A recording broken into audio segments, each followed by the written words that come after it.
We speak of the soul as one single light, but to the Egyptians, that was only the beginning. They believed the self could divide, travel, return, even judge itself.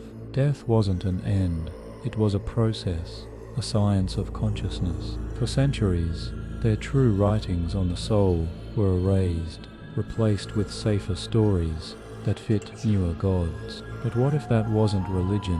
What if it was the first censorship of the human mind? Welcome to the 101 Archive. Tonight, we'll uncover what the Egyptians really knew about the soul, knowledge buried beneath stone, silence, and fear. If you enjoy exploring forbidden truths, don't forget to subscribe and tell us where you're watching from.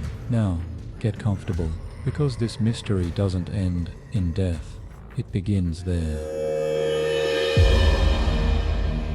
When you first confront an Egyptian tomb wall covered in symbols that look alive even after 4,000 years, you're really staring at a map of a human being.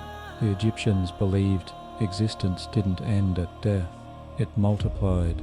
Every person, they said, was made of several entities that could separate and continue in different realms. That idea alone overturns everything we think we know about ancient religion, because it meant one human could inhabit several planes at once. This is our first major truth in this block. Ancient Egyptians recognized up to 7 components of the self, among them the Ka, Ba, Ak, Ibi, Ren, Sheut, and occasionally the Sekhem, a form of divine power. The earliest pyramid texts, carved into the burial chambers of kings from the 5th and 6th dynasties, already speak of them as distinct forces rather than poetic metaphors. When the king's body lay in its sarcophagus, these forces were expected to travel, feed, and report to the gods on his behalf. Egyptologists such as Sir Alan Gardner and R.O. Faulkner note that the very grammar of those texts treats each element as an independent being with its own verbs, actions, and pronouns. The Egyptians were describing not a soul, but a system of souls. But if that were the whole picture, it would be simple. The second fact complicates it. The Ka was believed to be the life double, born alongside the person, yet capable of surviving in statues and offerings long after death. In tomb after tomb, inscriptions ask the living to leave bread, beer, and incense for the Ka of so-and-so. Those words weren't symbolic niceties, they were logistics. The Ka needed sustenance, and offerings were its fuel. Without them, the deceased weakened. That belief transformed everyday piety into an act of literal maintenance. Families fed their dead as faithfully as they had once fed them in life. Archaeologists have traced this logic deep into the architecture of Old Kingdom tombs. The false door, always cut into the western wall, wasn't a decorative motif. It was the Ka's doorway between worlds. Behind it, the stone remained solid, yet priests described it as porous to spirit. When sunlight fell on the door during festivals, they believed it re-energized the Ka. Even today, certain carvings show tiny footprints walking toward the door, as if recording a ghost's commute. Still, another layer unsettles any sense of order. In texts found at Saqqara and later Thebes, the Ka isn't alone. The Ba represented the personality or mobility of the deceased, capable of leaving the tomb, visiting the living, or accompanying the sun god on his daily journey. Artists rendered it as a bird with a human head, hovering above coffins at dawn. This imagery wasn't ornamental. Funerary spells described the Ba going forth by day, a phrase that eventually became the title of the Book of the Dead. Each morning, the Ba returned from the horizon of the gods to rejoin the corpse, ensuring the person remained whole. If it failed to come back, the body risked permanent death. Modern scholars have noticed something haunting in that rhythm. The soul in Egyptian thought had to work to stay alive. Immortality was not a gift, but a schedule. The bow's daily flight mirrored the sun's renewal, one endless commute between darkness and light. Through this cycle, the dead rehearsed creation itself, yet the sources refused to settle into a single scheme. Coffin text Spell 165, written nearly 5 centuries later, adds new participants to the drama. Entities like the Ku illumined spirit and the Sahu spiritual body. Different cities promoted different combinations. Heliopolis emphasized the solar aspects. Abydos focused on the Osirian resurrection. Even within one dynasty, scribes contradicted one another, which leads to the fourth and most debated fact in this section. Some temple inscriptions hint at an eighth component of being, one that appears briefly and then disappears from the record. At Edfu and Dendera, fragments mention a mysterious element called Sekhem Ren, sometimes translated as the empowered name. It seems to have been a fusion of vitality and identity, something between the Ka's energy and the Ren's label. But by the Ptolemaic period, the term vanishes. Was it absorbed into existing concepts or deliberately erased? A few Egyptologists suspect priestly secrecy. The more complex the afterlife became, the more restricted certain teachings grew. Some temple walls literally chisel out phrases mid-sentence, leaving gaps shaped like missing hieroglyphs. The space itself feels like censorship in stone. What's striking is how these multi-layered souls defy Western categories. The Greeks, when they encountered Egyptian religion, tried to map Ka and Ba onto body and soul, but the match never worked. The Ka wasn't material, yet it could starve. The Ba was spirit, yet it tired. The Egyptian universe blurred the boundaries between flesh and divinity. A person was an ecosystem of powers maintained through ritual exchange, energy from offerings, protection from names, rebirth through sunlight. Even the process of mummification reflects this metaphysics. Each organ jar wasn't only medical, it preserved a specific fragment of consciousness. The heart, or Ibe, stayed inside the chest because it served as witness at judgment. The brain, less valued, was removed, not because they thought it useless, but because the mind was distributed through the entire body and didn't need a single seat. To the Egyptians, identity was cellular. Every part carried memory. You can see this worldview crystallized in the Pyramid of Unas, built around 2300 BCE. Inside, hundreds of carved utterances instruct the dead king on how to ascend to the sky. O Unas, raise yourself, gather your bones, collect your flesh, awaken your limbs. Each command calls out to a different fragment, the bones, the flesh, the limbs, as if summoning pieces of a scattered being back into harmony. The spells even alternate voices, switching between priest, king, and gods, blurring who is speaking to whom. Scholars reading these passages describe them as liturgical choreography, a resurrection performed through grammar. Yet behind all this complexity lies a simple anxiety, the fear of being divided forever. Tomb art often shows the deceased embracing their own image, an impossible act that visualizes the reunion of Ka and Ba. To fail in that embrace was to vanish. The nightmare wasn't punishment, it was fragmentation, and perhaps that explains why Egyptian civilization invested so much energy in preserving unity through preservation of the body, repetition of the name, and precision of the ritual.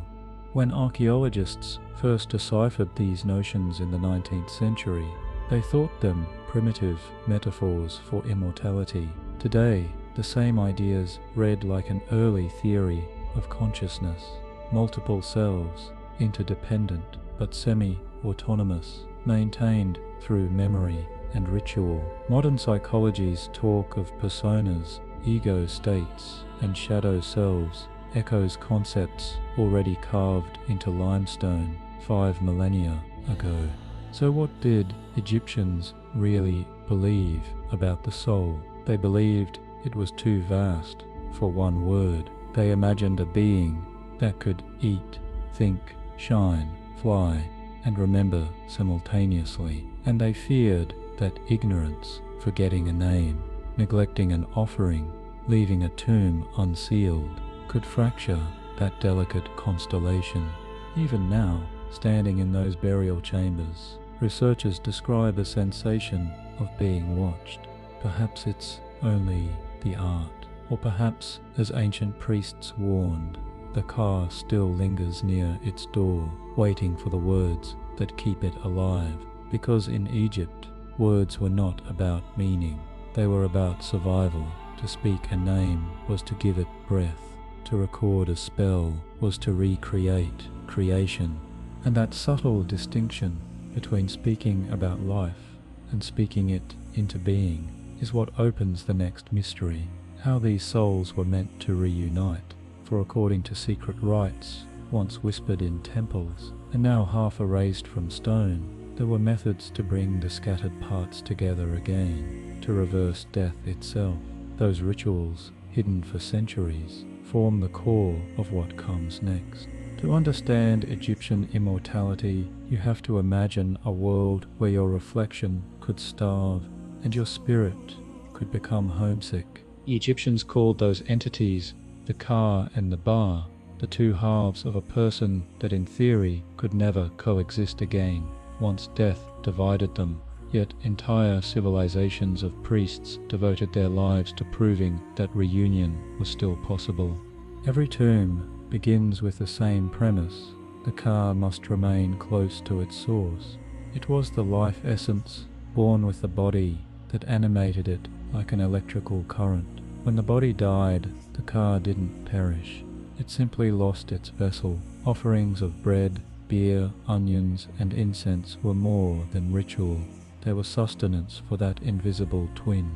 Hieroglyphic stelae read like restaurant menus for the dead. The phrase Untepdj en Suste, an offering given by the king, appears thousands of times, each carved to nourish the Ka through eternity. What archaeologists later discovered is that the architecture itself obeyed this logic. A shaft led from the offering chapel down to the sealed burial chamber, creating a thin conduit of air and sound. When family members spoke the offering formulas above, the vibrations travelled down to the coffin, feeding the Ka through language. In Egyptian cosmology, words were edible. The Ka lived on syllables. Even statues were built as emergency bodies. Craftsmen used to chant incantations while carving so the Ka could recognize the new form as its own. The stone wasn't just representation, it was invitation. In some Old Kingdom tombs, archaeologists have found multiple statues of the same individual hidden in sealed rooms, the serdab. So if one statue was damaged, the Ka had another body to occupy. It was a system of spiritual backups, thousands of years before the word replica existed. Yet above the tomb's stillness, another essence moved restlessly. The Ba, depicted as a bird with a human head, was the traveller, the personality, the mobile self that could leave the tomb at will. In texts found at Deir el-Bahari, the Ba is described as going forth by day and returning by night. The phrase became so iconic that later generations named their funerary manual after it. To the Egyptians, sunrise wasn't only the rebirth of the sun, it was the moment every Ba in the underworld took flight again, joining Ra's journey across the sky before returning at dusk to reunite with its corpse.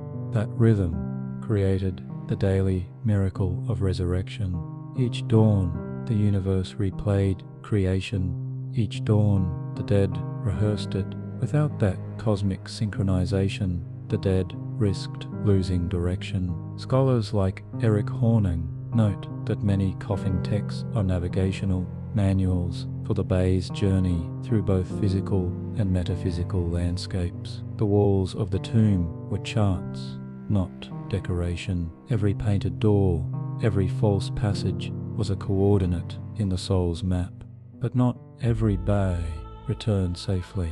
Some myths warned of bayou, souls that wandered too far and could not find their way back. These were ghosts in the Egyptian sense, voices that lingered outside the tomb, hungry for offerings they could no longer reach. That is why many letters to the dead found in later periods contain pleas such as "do not torment your house," as if writing to a relative who'd missed the nightly curfew between worlds. The existence of those letters confirms that Egyptians believed the boundary between living and dead was porous, but also fragile. A neglected tomb could turn its occupant into a restless bay.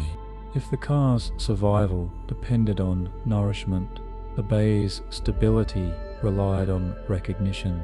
The bay needed to find its body again each night, to see its familiar form and settle back into it. For that reason, mummification took on new urgency. The preserved face acted as an anchor point. When priests carefully placed the gold mask over the mummy, they weren't glorifying the dead. They were giving the bay a recognizable image to return to. A forgotten face meant a lost soul. Inside the Book of the Dead, spell 89 reads, "O bee, arise from thy inertness, fly about thy body."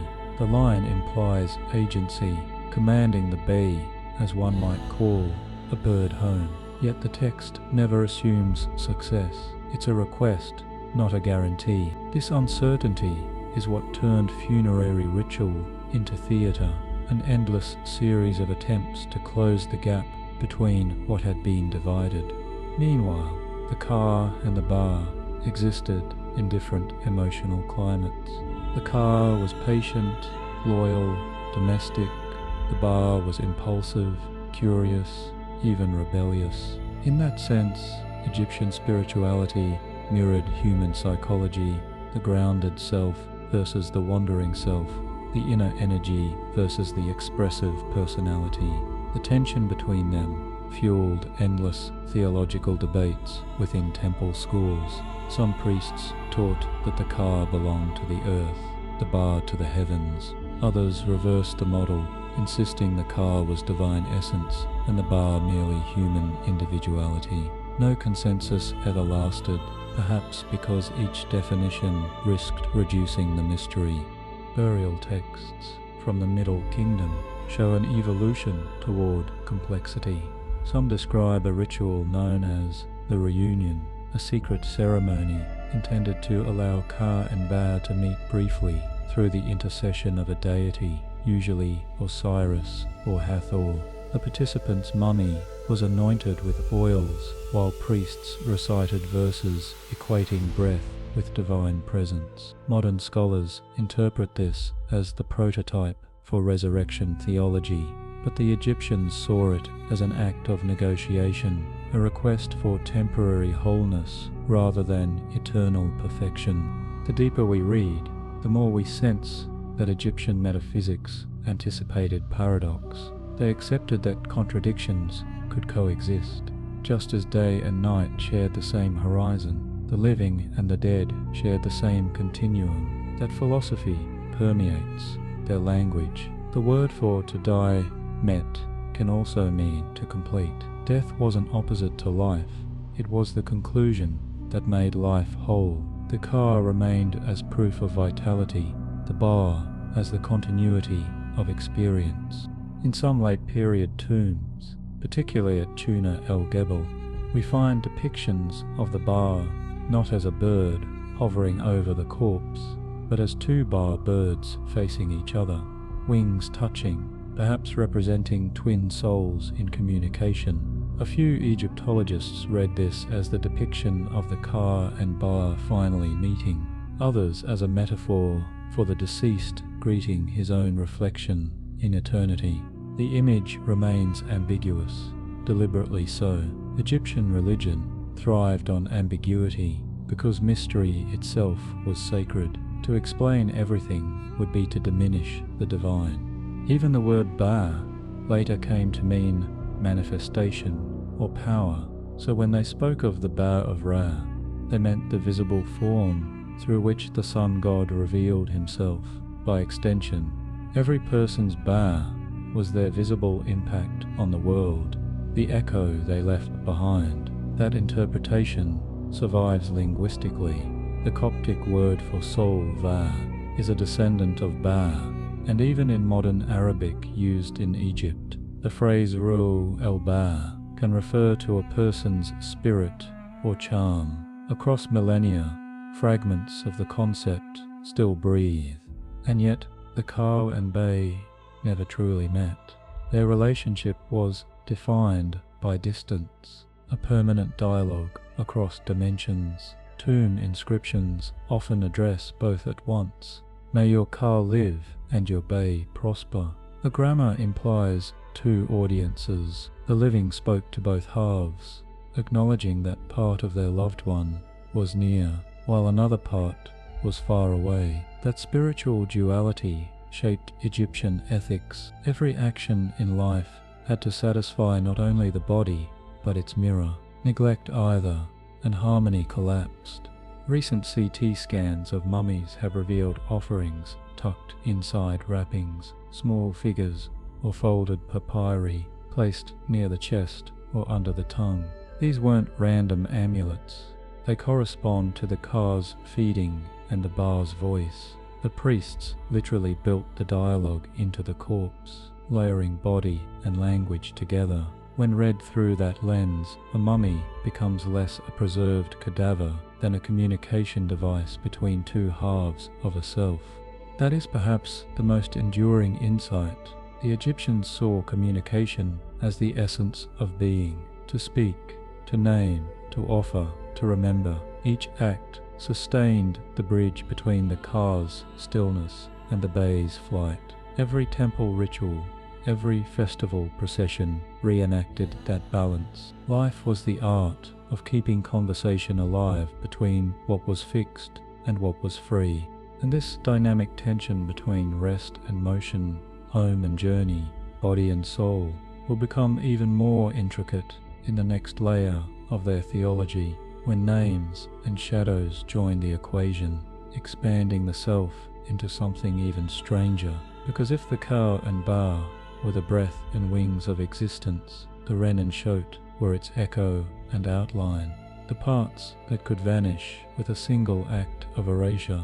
If the K and the Ba kept a person alive, what kept them real? For the Egyptians, existence depended on recognition. To be seen, to be named, to cast a shadow, these were proofs of being. Without them, the self unraveled. It's here that the next layer of their metaphysics begins to glow faintly in the dark. The Ren and the Sheut, the name and the shadow, they were the quietest parts of the soul and the easiest to destroy.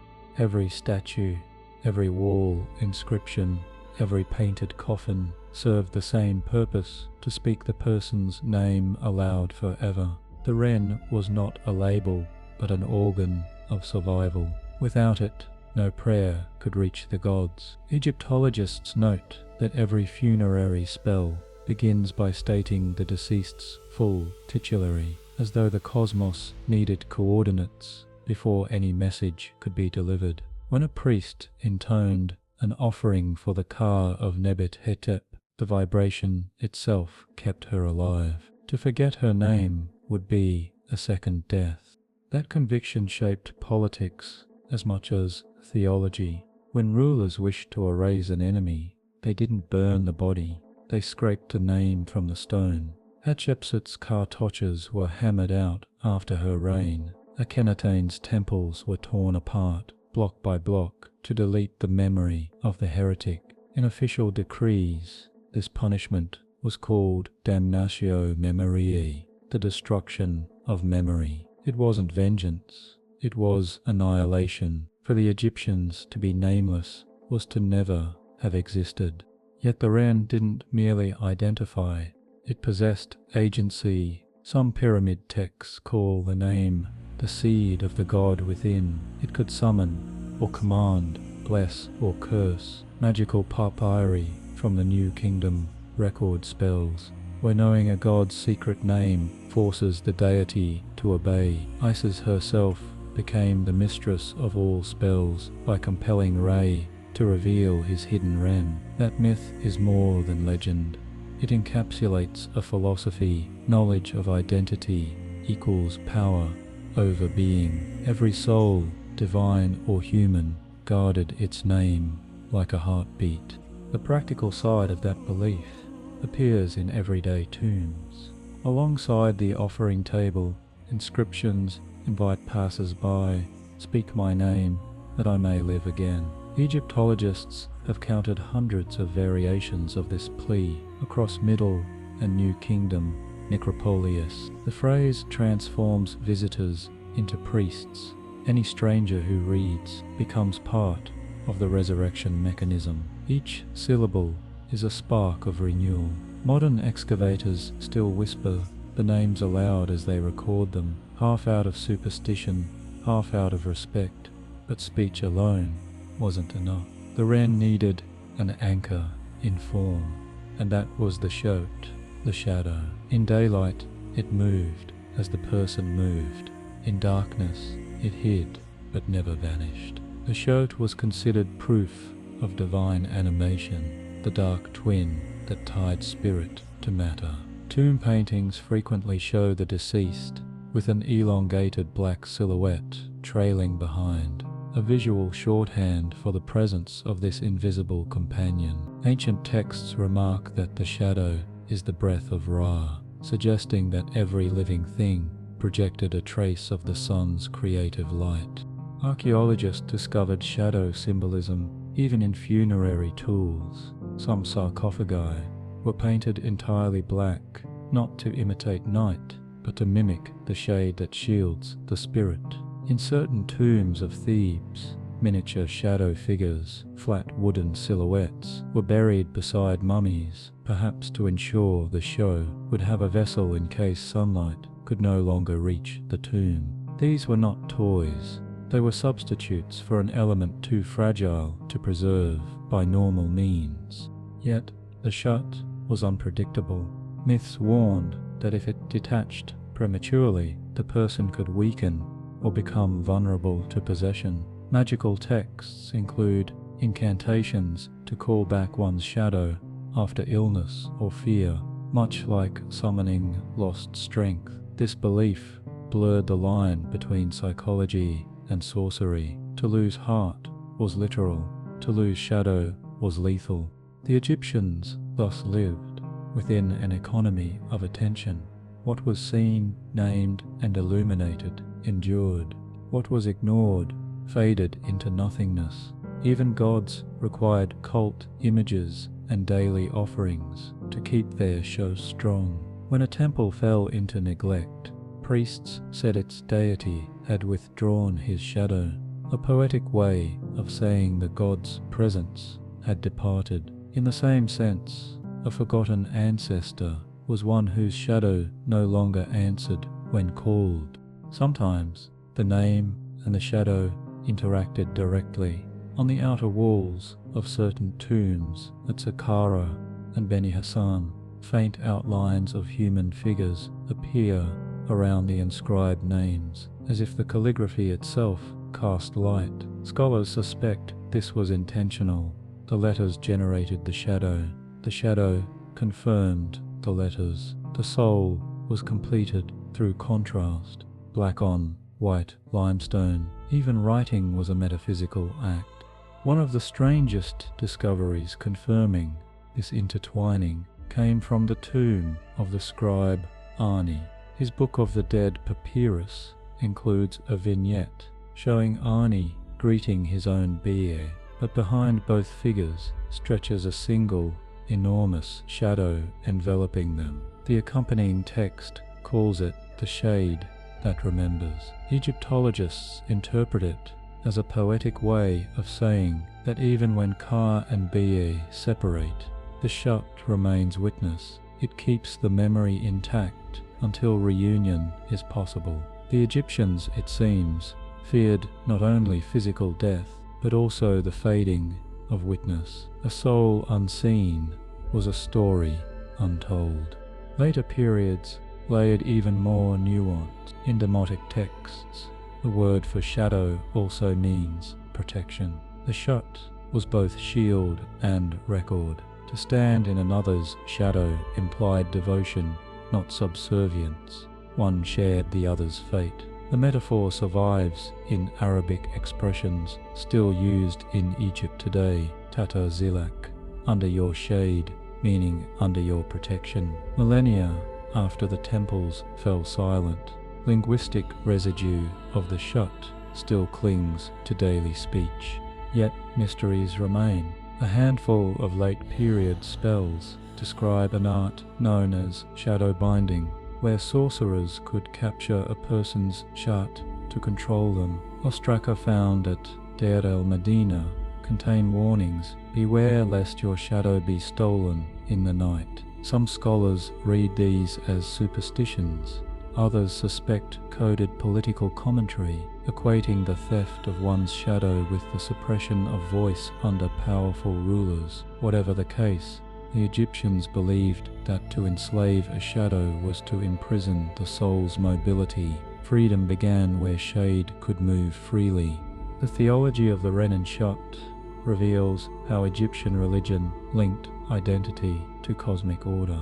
To maintain harmony, every being had to stay recognized within creation's network. When someone was unjust, they disrupted that pattern and risked erasure. That's why the negative confessions recited before Osiris often end with lines about integrity of name. I have not caused another to forget his name. I have not made a shadow hungry. Moral transgression and metaphysical vandalism were the same crime, the breaking of connection. For modern readers, this idea resonates strangely with digital life. Memory stored on tablets of clay or silicon, names repeated so they persist. Our archives echo their tombs. We too fear deletion more than decay. The Egyptian obsession with the written word wasn't vanity, it was ontology. To exist was to be recorded. Every generation of archaeologists rediscovers this truth the moment they brush dust from a hieroglyph and read it aloud. In that instant, a wren survives another century. Perhaps that's why the faces on those walls seem serene. They knew their immortality depended on strangers yet unborn. Standing inside those narrow corridors, light from a torch throws moving shadows across the carvings.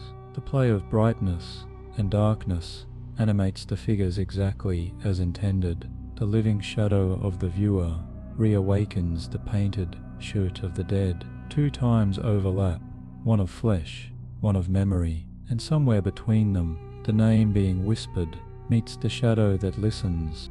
It is within that liminal space, where word and outline, presence and absence converge, that the Egyptians located immortality, and it's here their metaphysics begin to resemble philosophy rather than superstition, existence as continuous dialogue between what can be seen and what must remain unseen.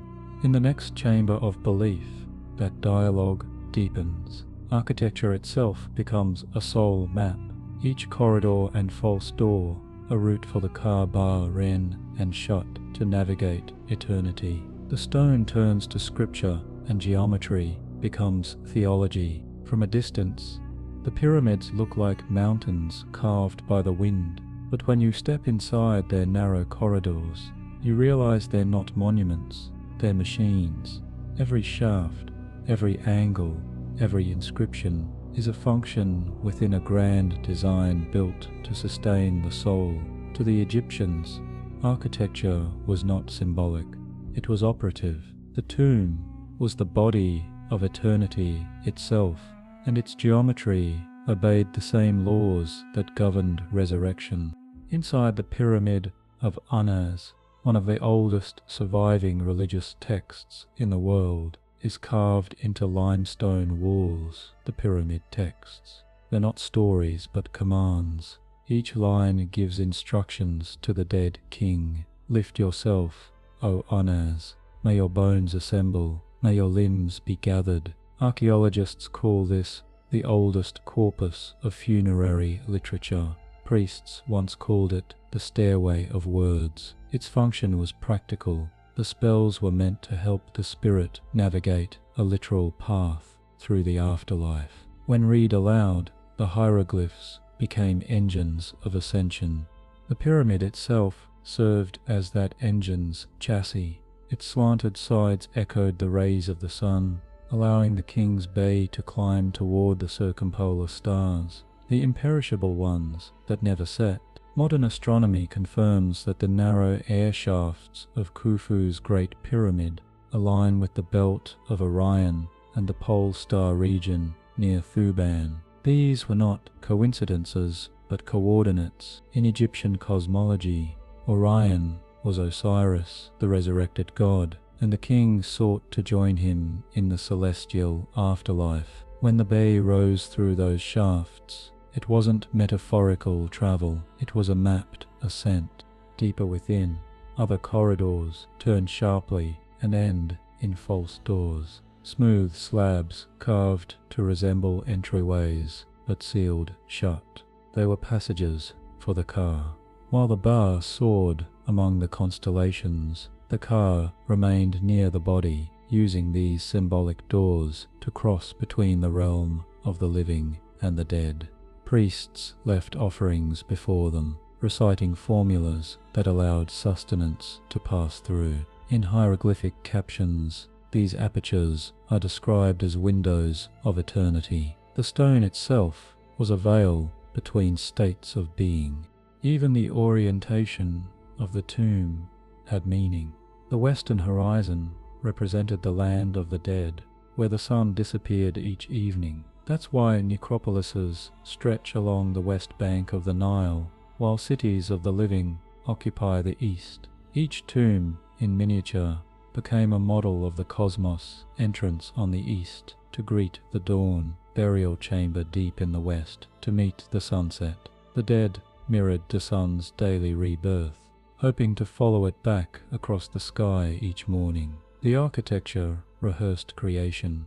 In the subterranean corridors of Saqqara, these principles grew more complex. There, beneath the step pyramid of Djoser, an intricate maze of blue-tiled chambers replicates the celestial sky. The ceiling's inlaid stars are not random. They form constellations matching those above Memphis in 2600 BCE. When torchlight flickers across them today, it simulates the motion of the heavens. Archaeologists who descended those tunnels for the first time in modern times described a strange sensation, as if the walls were breathing. The Egyptians intended that effect.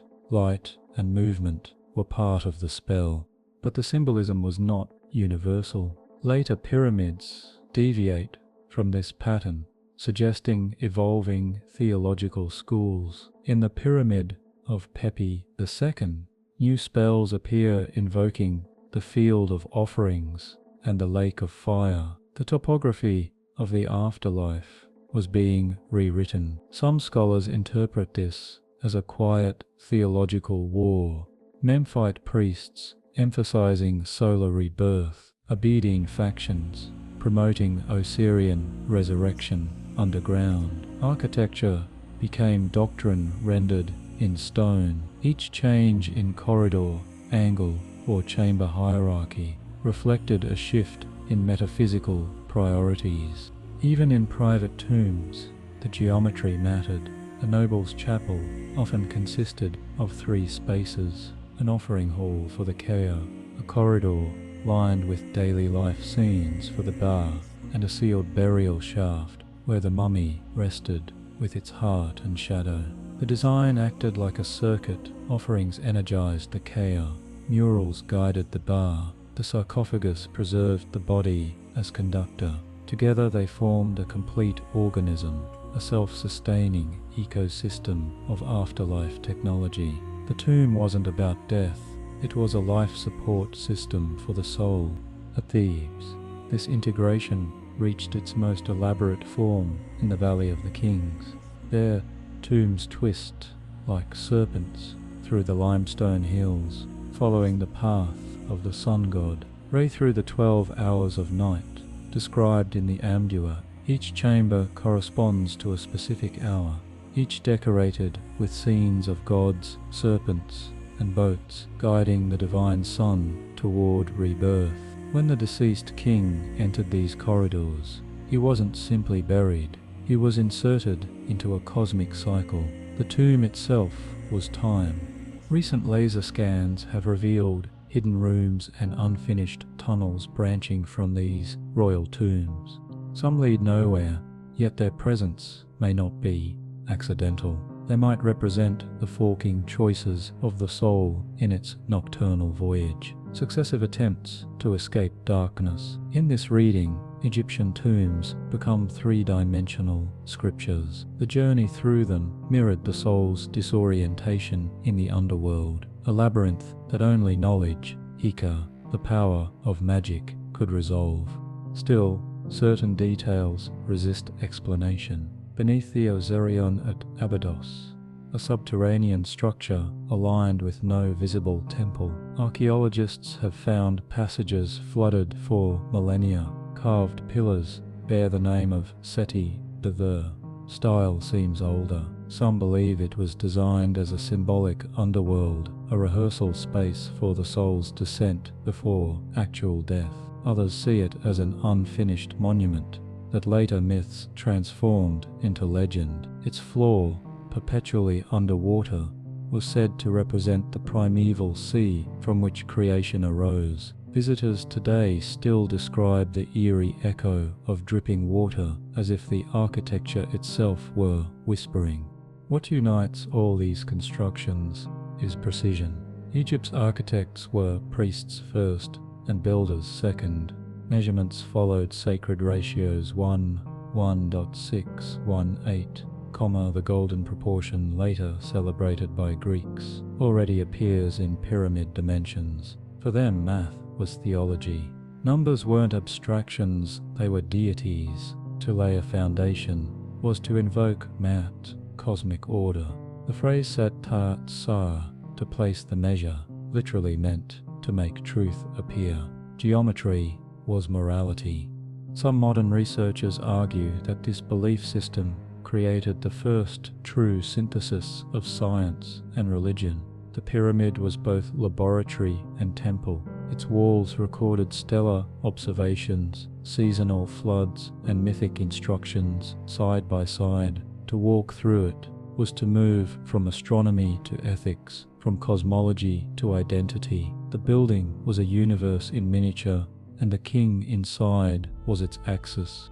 Yet, for all their order, these structures conceal tension. The very need to encode eternity in stone reveals anxiety about impermanence. Inscriptions often beg future visitors to repair damage. "O you who love life, say my name, restore what is broken." The Egyptians knew even the hardest granite could crumble, so they built redundancy into their theology. Multiple copies of the same text, multiple statues, multiple routes through the afterlife. Eternity in their eyes was an engineering problem.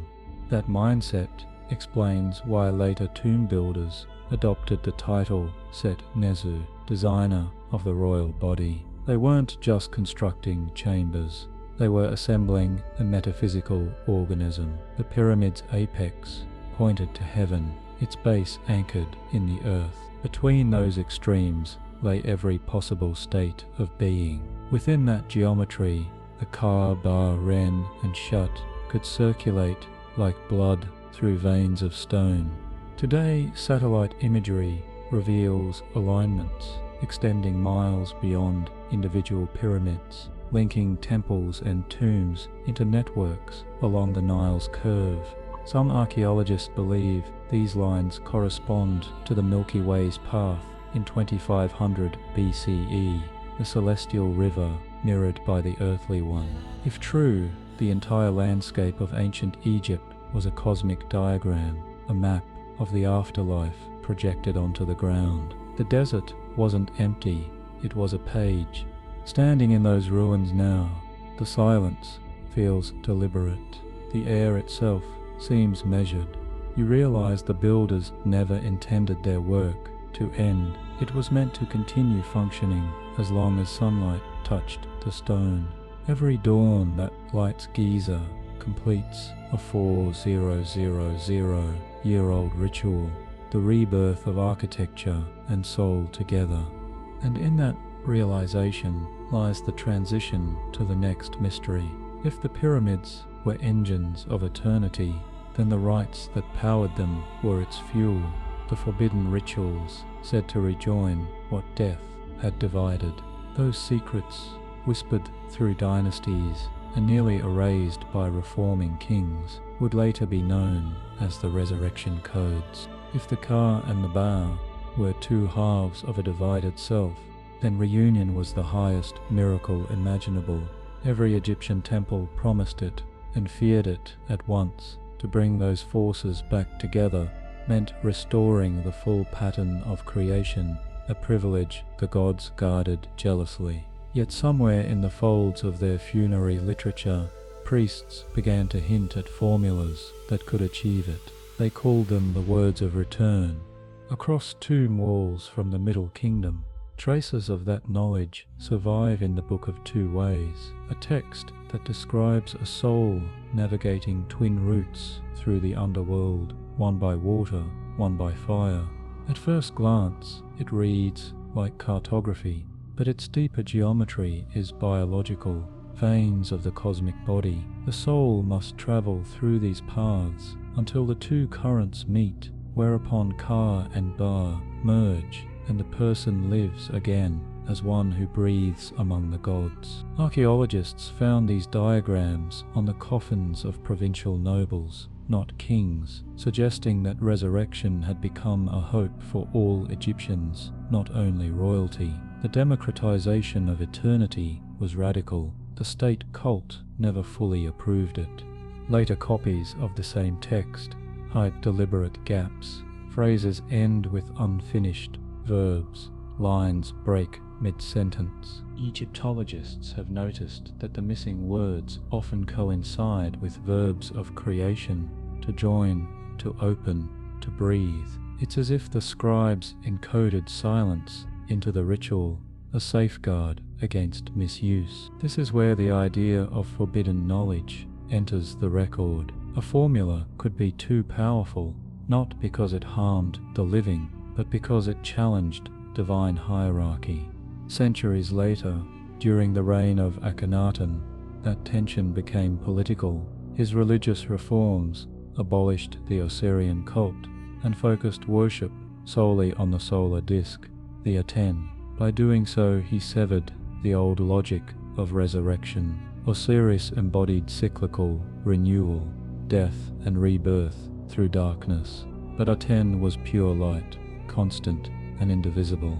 In the hymns carved at Amarna, death becomes absorption, not return. After Akhenaten's fall, the old priests quietly reinscribed the censored passages, restoring Osiris to his throne. Modern scholars reading those restorations can still see the palimpsest, a faith erased and rewritten on the same stone.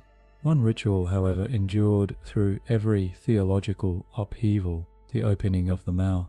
It began as a funerary act for statues, later for mummies themselves. A priest touched the lips and eyes of the deceased with a curved copper blade shaped like a fish's tail, symbol of life's renewal. The gesture reactivated senses, so the K could eat and the Ba could see. In later inscriptions, the rite expands into a dialogue. The officiant speaks as Horus, reviving his father Osiris, and the mummy replies as the reborn god. Within that exchange lies the heart of the resurrection codes, speech as transference of soul, every word properly pronounced, re-stitched the invisible anatomy.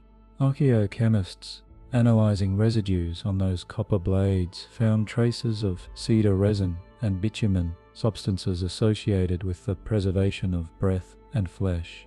The tools were not symbolic. They carried the literal breath of aromatics that, when heated, produced a sweet vapor. Priests called this vapor the fragrance of the gods, believing it bridged matter and spirit. The rituals, science, and theology were one, yet not all versions were public.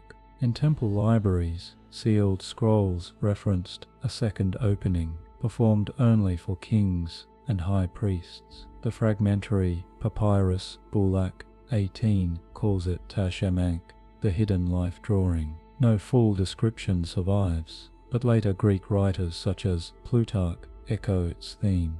The idea that parts of the soul could be recalled through vibration or sound, whether that was memory of a myth or a distorted report of a real Egyptian rite, remains debated.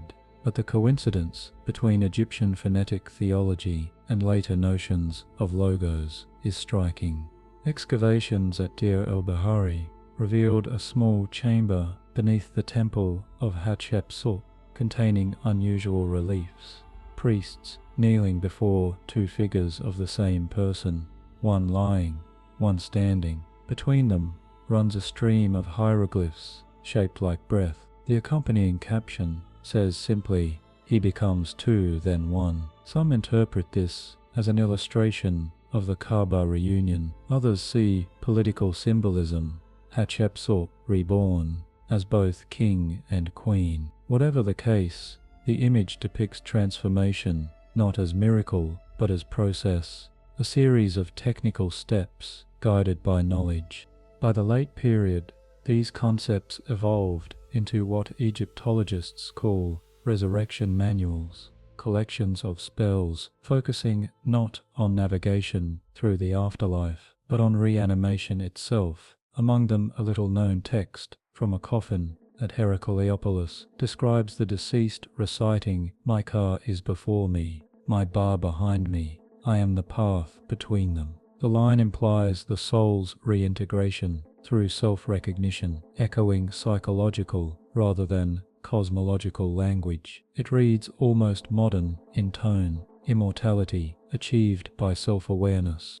Priests guarded such doctrines carefully. Inscriptions warn against outsiders hearing the recitations. "He who reads without right will die of thirst in the West." The threat served dual purpose, protecting secrets and maintaining ritual hierarchy. When Herodotus visited Egypt in the 5th century BCE, he remarked that he could record only what was spoken publicly, for the rest is told only within the walls. Those walls, now mostly collapsed, still whisper fragments through the air shafts of tombs.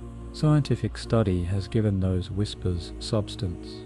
CT scans of certain mummies show mouth cavities packed with resinous plugs engraved with tiny hieroglyphs, miniature scripts, literally sealing speech inside the body. In one case from Saqqara, the plug carries the sign of the Ankh inside a loop of rope, a hieroglyph meaning life bound. The resin preserved it perfectly. When curators photographed the detail under infrared light, the carved sign gleamed as though freshly made. The idea that the dead could speak again through such symbols may sound mystical, but to the Egyptians it was engineering. The text functioned as code.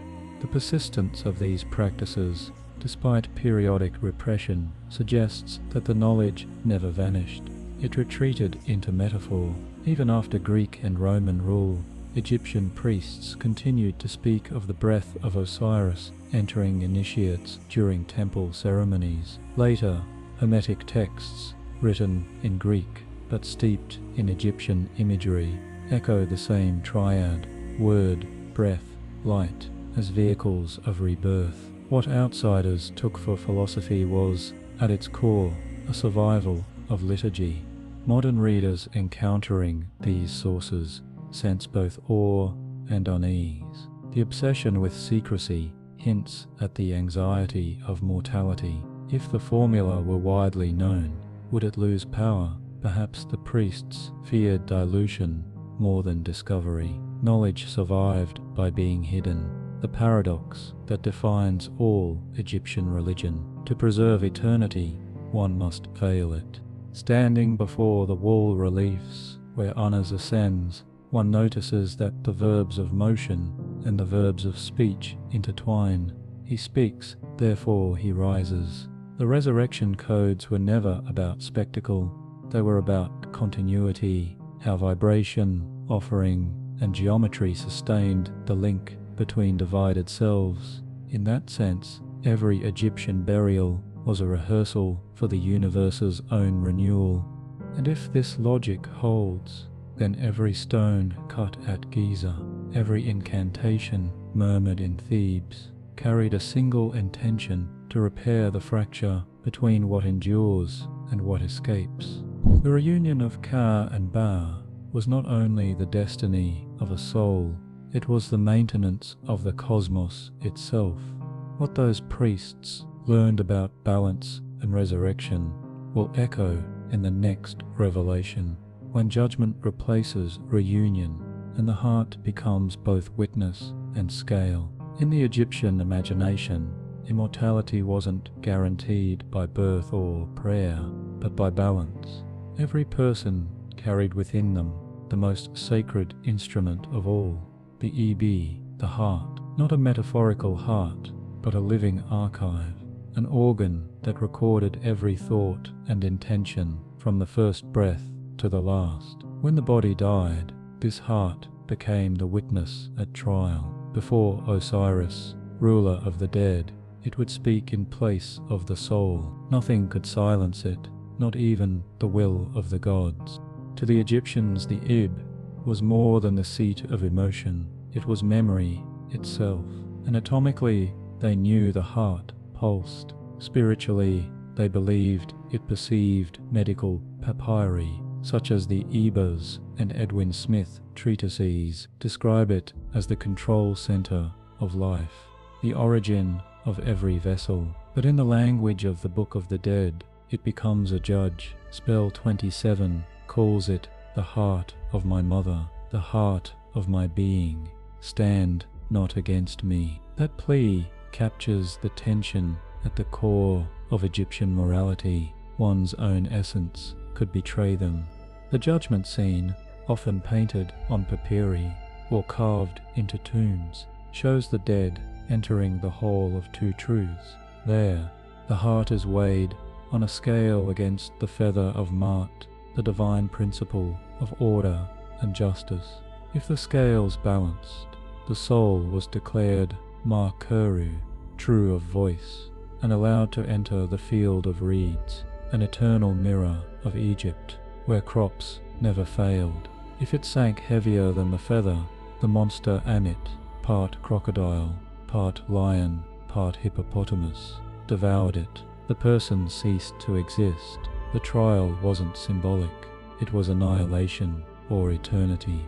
The entire ritual rested on an extraordinary assumption that truth had measurable weight. In art, the feather tilts imperceptibly, never quite still, as if moral equilibrium were always in flux. This visual detail may be the earliest representation of conscience as physics. The Egyptians didn't imagine morality as divine whim, but as a law of nature. Every imbalance, every lie, theft, or cruelty literally distorted the universe's harmony. The judgment of the heart was the restoration of cosmic symmetry. To prepare for that confrontation, the dead recited the negative confession, one of the most haunting texts in human history. 42 statements, each denying a specific sin. I have not stolen, I have not slain, I have not made any to weep, I have not defiled the wife of a man. Scholars see it as both prayer and audit, a declaration that purified by enumeration. Yet beneath its calm tone lies anxiety, the fear that the heart might remember differently. The confession could be perfect, but if the heart disagreed, the scales would tip. That fear gave rise to a small but crucial artifact, the heart scarab, crafted from green stone symbol of rebirth. It was placed over the chest during mummification, engraved with spell 30b from the Book of the Dead. O my heart, do not stand against me as witness. Do not make my name stink before the tribunal. The text isn't poetry, it's persuasion. The deceased begs the heart to stay silent, to forget. Some scarabs even show tiny holes where cords once tied them tightly to the wrappings, as if physical restraint could ensure metaphysical compliance. Modern X-ray studies have revealed that some mummies contain more than one scarab. Insurance policies for the afterlife. Others show cavities where the natural heart was removed and replaced entirely by an amulet. That substitution may have been symbolic, but it also carries a quiet heresy, the belief that purity could be manufactured, that divine justice might be engineered. Egyptologists still debate whether those cases represent theological evolution or desperation. There are even hints of fraud. In certain late-period burials, scribes copied the judgment scene, but omitted the scale altogether, showing the deceased directly embraced by Osiris. Perhaps faith had triumphed over fear, or perhaps status did. The bureaucracy of eternity, like all bureaucracies, could be swayed by privilege. A papyrus from the Ptolemaic era speaks of priests who weigh the hearts of men for payment. The line may be satire, but its existence proves the anxiety endured. At the center of the scene stands Thoth, ibis-headed, god of writing, recording the result. His presence makes the event more than a myth. It turns it into record-keeping. For Egyptians, judgment required documentation. To be true of voice wasn't only moral vindication, it was administrative validation, a passport stamped by divine scribes. This bureaucratic metaphor shaped later religious ideas across the Near East, the concept of heavenly books, of names written or erased from ledgers of salvation. Egypt was the prototype of moral accounting, but there's a subtler layer rarely noticed. The heart in these texts doesn't merely hold memories, it generates speech. The term Ib sometimes appears alongside Rek, to know. Knowledge arises from feeling. When the priest touched the mummy's chest during rites of resurrection, he symbolically reactivated consciousness. The act wasn't sentimental, it was epistemological. To know truth was to feel it, and to feel was to exist. Western philosophy would take millennia to rearticulate that idea. Even gods weren't exempt from this law. In fragments from the Book of Caverns, Osiris himself undergoes judgment, his dismembered parts weighed and found pure before he ascends as ruler of the West. The implication is astonishing. Divinity required accountability. The cosmos renewed itself by self-examination. This cyclical morality, each god judging and being judged, mirrored the Nile's flood, endlessly correcting the balance between abundance and desolation. Archaeologists working at Abydos discovered a limestone relief where the scales of Ma'at are carved inside the outline of a heart, merging symbol and object. Such imagery suggests that by the New Kingdom, the Egyptians had internalized justice. Ma'at was no longer only a goddess or a feather, it lived inside every person. A righteous heart was a balanced cosmos in miniature. The ritual extended beyond death. Annual festivals reenacted the weighing ceremony to reaffirm communal ethics.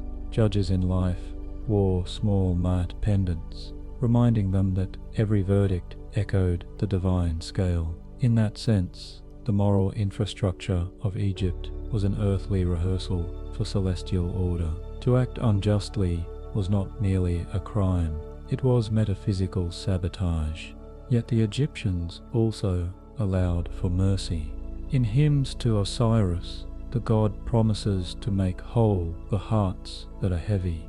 The phrase hints that even imbalance could be healed. Redemption, though rare, wasn't impossible.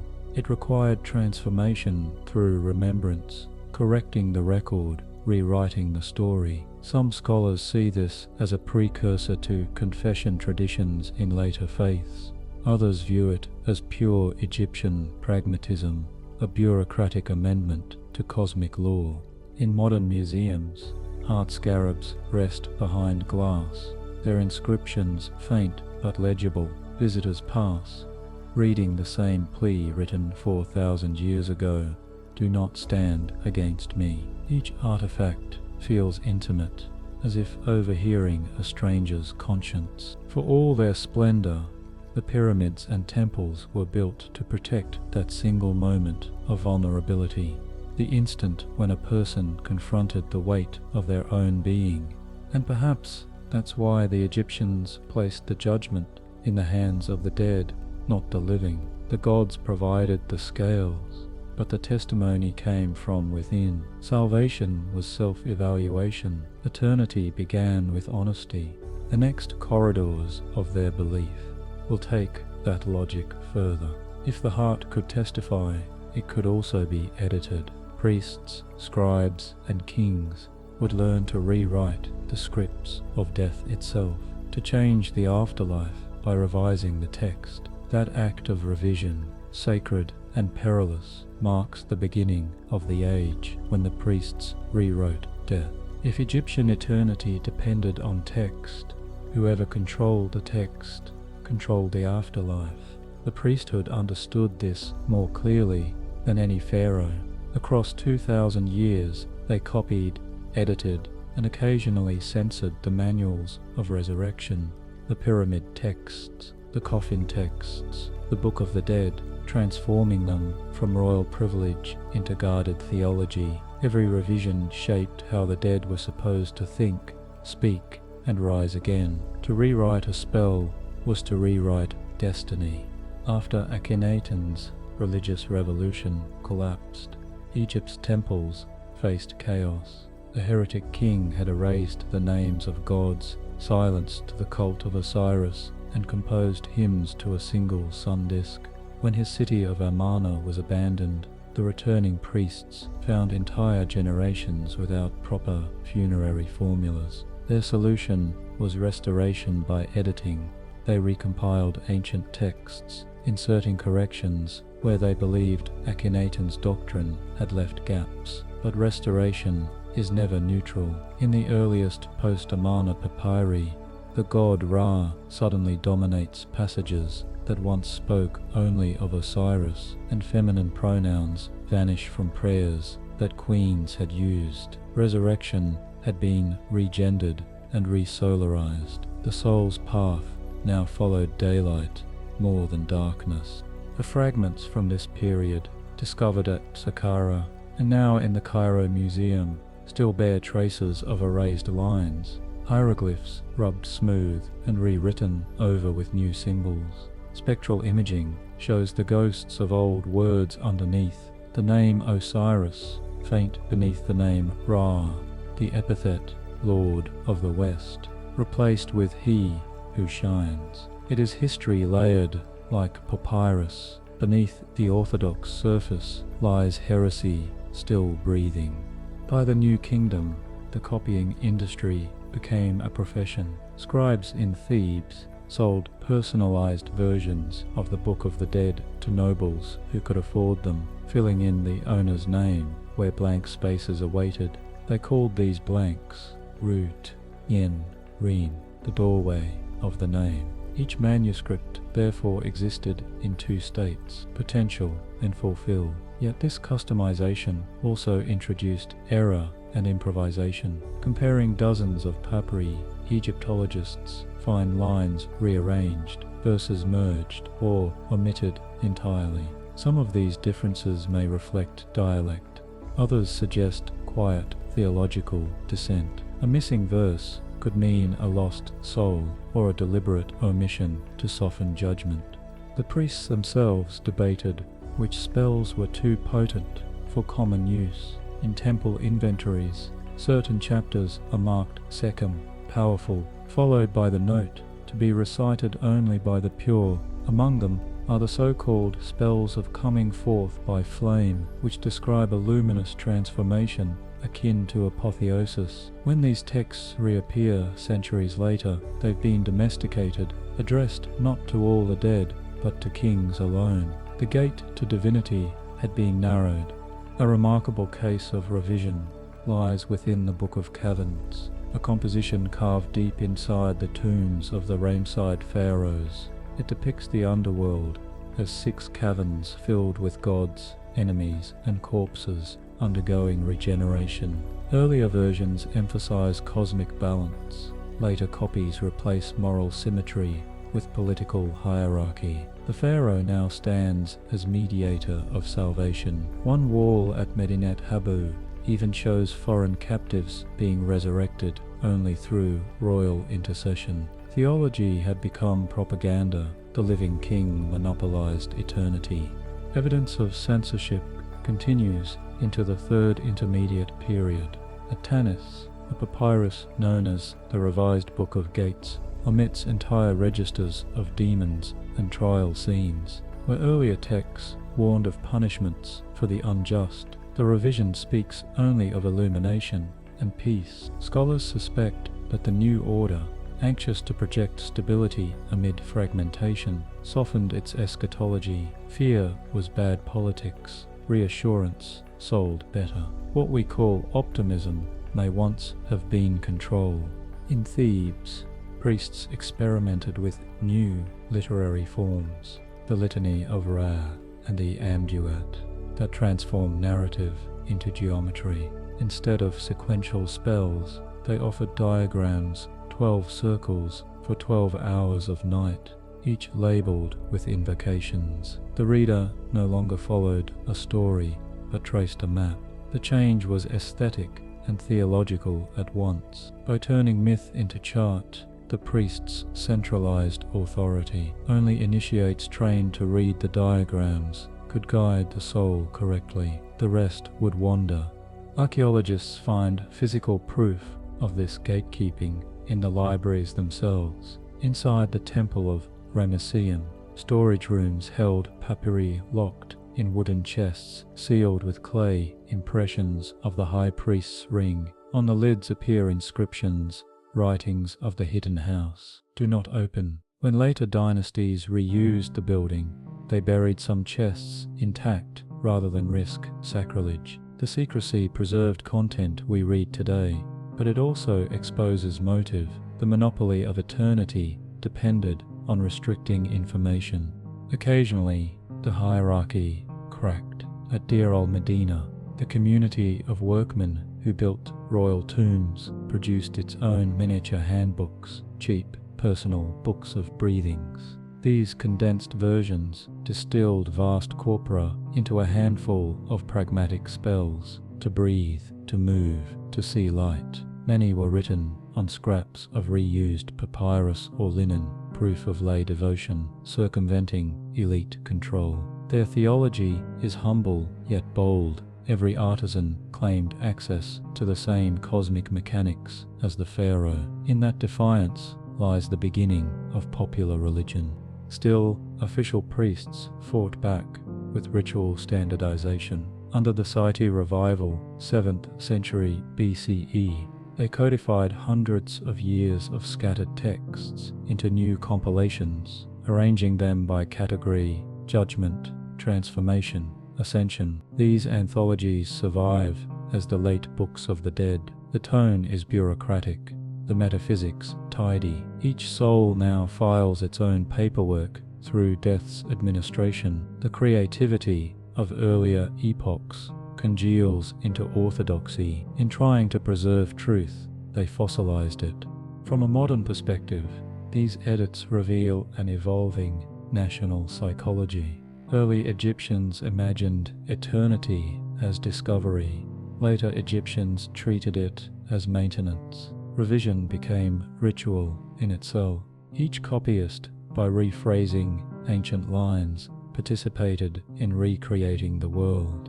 Even errors were creative, slippages that allowed belief to adapt without open revolution. The stability of Egyptian civilization may owe as much to editorial habit as to divine faith.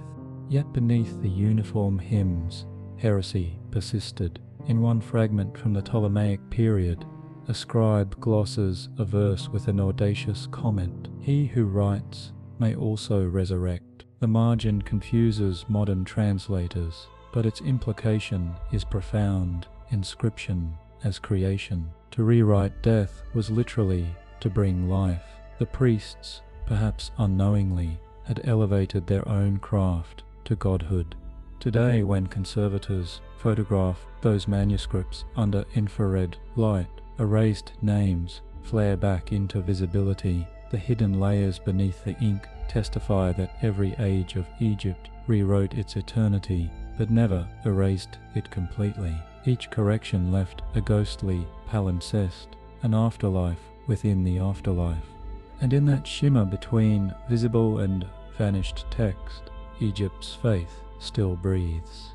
For as long as the words can be read, the dead continue to speak, and as long as someone copies them, death itself remains an unfinished draft. The next revelation turns from the scribes' desks back to the tomb corridors themselves. Beyond the written page waited the landscape of the West, 12 gates, rivers of fire, and maps of night, where silence could be measured. To the Egyptians, the sun's disappearance every evening was not the fall of light, but its descent into mystery. They called the direction of sunset Amentet, the west, and believed it to be the entrance to another geography, the Underworld, where the sun god Re travelled each night, and where human souls followed the same road. The west was not hell nor paradise, but process, a vast laboratory of transformation. Its topography survives in two masterpieces of funerary literature, the Amduat, that which is in the Underworld, and the Book of Gates. In the Amduat, the sun embarks on a 12-hour voyage through caverns populated by gods, serpents, and resurrected souls. Each hour corresponds to one segment of the night sky. Hour 1 begins at the western horizon. Hour 12 ends with sunrise in the east. The book's purpose was practical. It instructed the bar of the deceased on how to accompany the solar bark safely, avoiding dangers and receiving renewal at dawn. The earliest complete version adorns the tomb of Thutmose III's, its walls covered in bands of yellow and black, daylight and darkness interlaced. Reading it feels like moving through alternating pulses of heartbeat and breath. At the center of this cosmic map, hour 6 marks the nadir of night. Here Ra unites with Osiris, Lord of the Dead, in an act both sexual and stellar, the fusion of decay and life.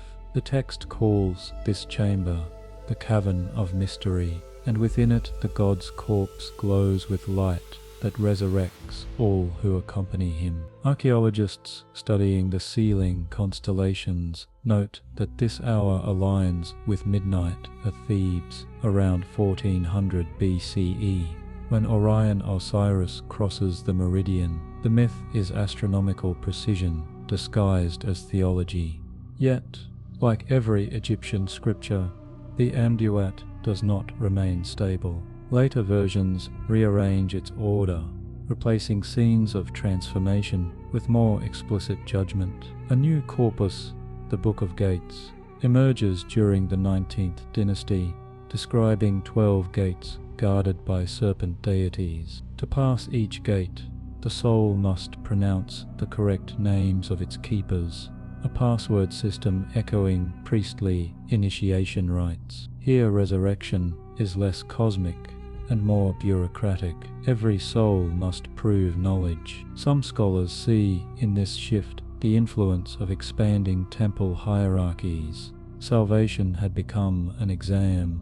What these books share is rhythm. The journey through the underworld mirrored the movement of time itself, regular, measurable, endlessly repeated. In this cycle, the Egyptians found reassurance that death was neither chaos nor permanence, but a necessary phase of regeneration. The Amduat literally ends where it begins, dawn breaking, the bark emerging from the eastern mountains of light. Eternity was circular, not linear.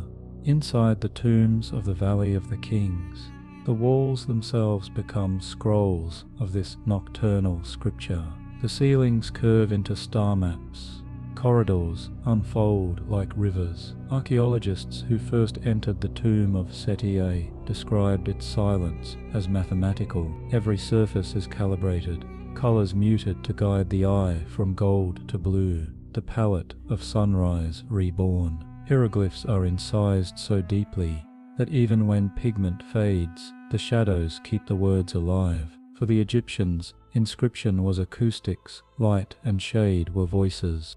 The voices themselves, those of gods and guardians, had to be learned by heart. The Book of Gates insists that each hour's portal speaks. I open to the one who knows me. Knowledge was not information, but relationship.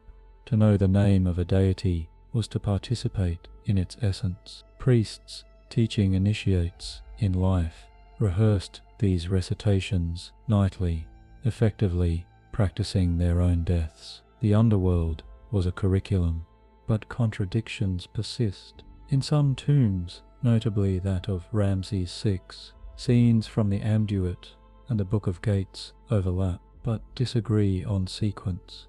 One depicts Re entering the western mountain, the other shows him already emerging from it. Which came first, the descent or the rebirth? The coexistence of both versions may reflect theological pluralism, or perhaps deliberate ambiguity. The Egyptians rarely chose one truth over another. They layered them until paradox itself became sacred.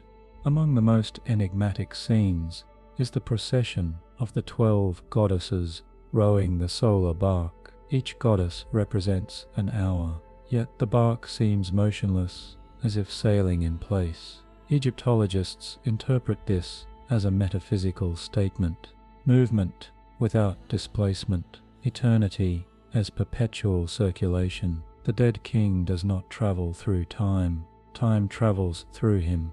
Beyond the royal tombs, ordinary people sought their own connection to the west. Funerary stelae from Abydos, site of Osiris's cult, bear inscriptions pledging the soul to join the lords of the west. Pilgrims left miniature boats carved from wood or alabaster, offerings to secure passage. Excavations have uncovered hundreds of these along the desert edge, their bows still facing sunset after 3,000 years. Each miniature was a personal theology, the hope that a private life might echo cosmic order. The geography of the underworld also evolved through contact with neighboring cultures. In the late period, priests began to merge the Western field with the Greek idea of Elysium, translating Aru as Elysian. Yet even in translation, the Egyptian character persisted. The land beyond was agricultural, not ethereal, a perfected Nile valley, where fields yielded infinite grain. Heaven for them was sustenance achieved, work made effortless. A few anomalies challenge even expert interpretation. In one corridor of the tomb of Merneptah, a figure appears bound upside down beneath the sun bark, labelled, "He who opposes the course." Some see him as the rebel serpent Apophis, others as the inverted soul of the ignorant dead. His placement suggests a moral cosmology embedded in astronomy. Resistance to renewal leads to inversion, a physics of sin. The West tolerated no stagnation. Everything had to move, even the condemned. Sound also played a role. Recent acoustic studies inside these tombs reveal that the chambers resonate at frequencies corresponding to human speech. When priests recited the Amduat aloud, the echo multiplied their voices into harmonic waves. To those inside, It must have felt as if the stone itself responded. That effect, architecture as amplifier, turned ritual into dialogue. The dead didn't just listen, they replied. The secrecy surrounding these texts remained intense. Most were carved deep inside royal tombs, never meant for public eyes, yet fragments appear on small coffins and papyri belonging to officials and artisans, suggesting a slow leakage of knowledge from palace to populace. Each copy democratized eternity a little further. By the third intermediate period, even modest burials carried excerpts. May I sail with Ra in the west, may I see the fields of peace. Eternity had become a collective horizon. Modern scholars still piece together the fragments, aligning them like constellations. Digital scans now reconstruct lost chambers, revealing incomplete panels where names of gods were left blank, perhaps deliberately unspeakable. The gaps remind us that even Egypt's mastery of death respected silence. What cannot be said must be navigated. Standing at the threshold of those tombs today, the air feels heavier, as if infused with voices long extinguished. The West remains a metaphor and a map, its gates half open, its echoes intact. The Egyptians believed that to pronounce the path was to travel it. Every reading of these texts reactivates the voyage. When archaeologists whisper the translations under flickering light, they participate unknowingly in the same ritual the priests performed 4,000 years ago.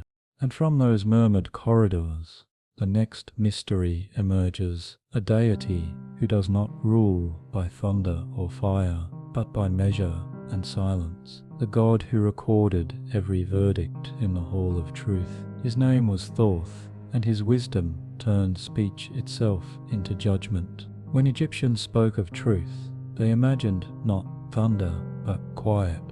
To them, creation itself began in silence, before speech, before sound. Out of that stillness emerged Thoth, the god of writing, wisdom, and the measured word. He was the scribe of the gods, the divine accountant, who recorded every heartbeat of the universe. His emblem, the ibis, stood poised at the edge of the Nile, neck curved like a reed pen. It was said that Thoth invented language by listening to the rhythm of water.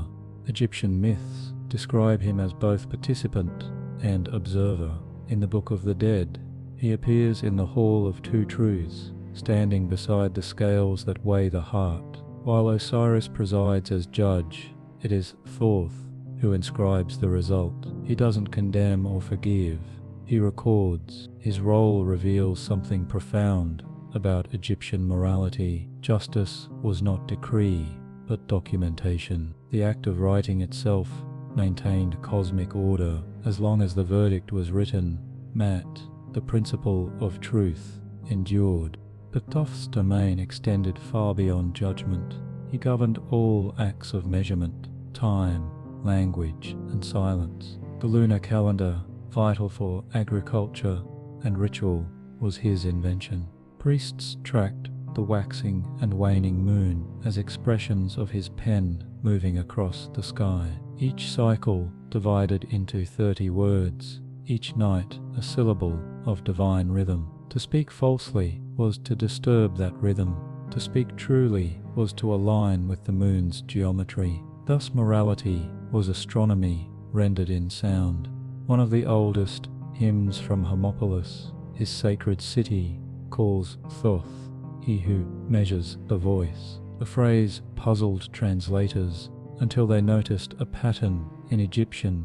The word for measure, isi, also means to plan or to count. The hymn implies that Thoth didn't simply hear prayers, he quantified them. In the cosmic bureaucracy, every utterance had weight and frequency. Too much noise disrupted harmony. Silence, when chosen, carried precision. The Egyptians revered restraint as a divine act. To hold one's tongue was to emulate the god who created language by withholding it.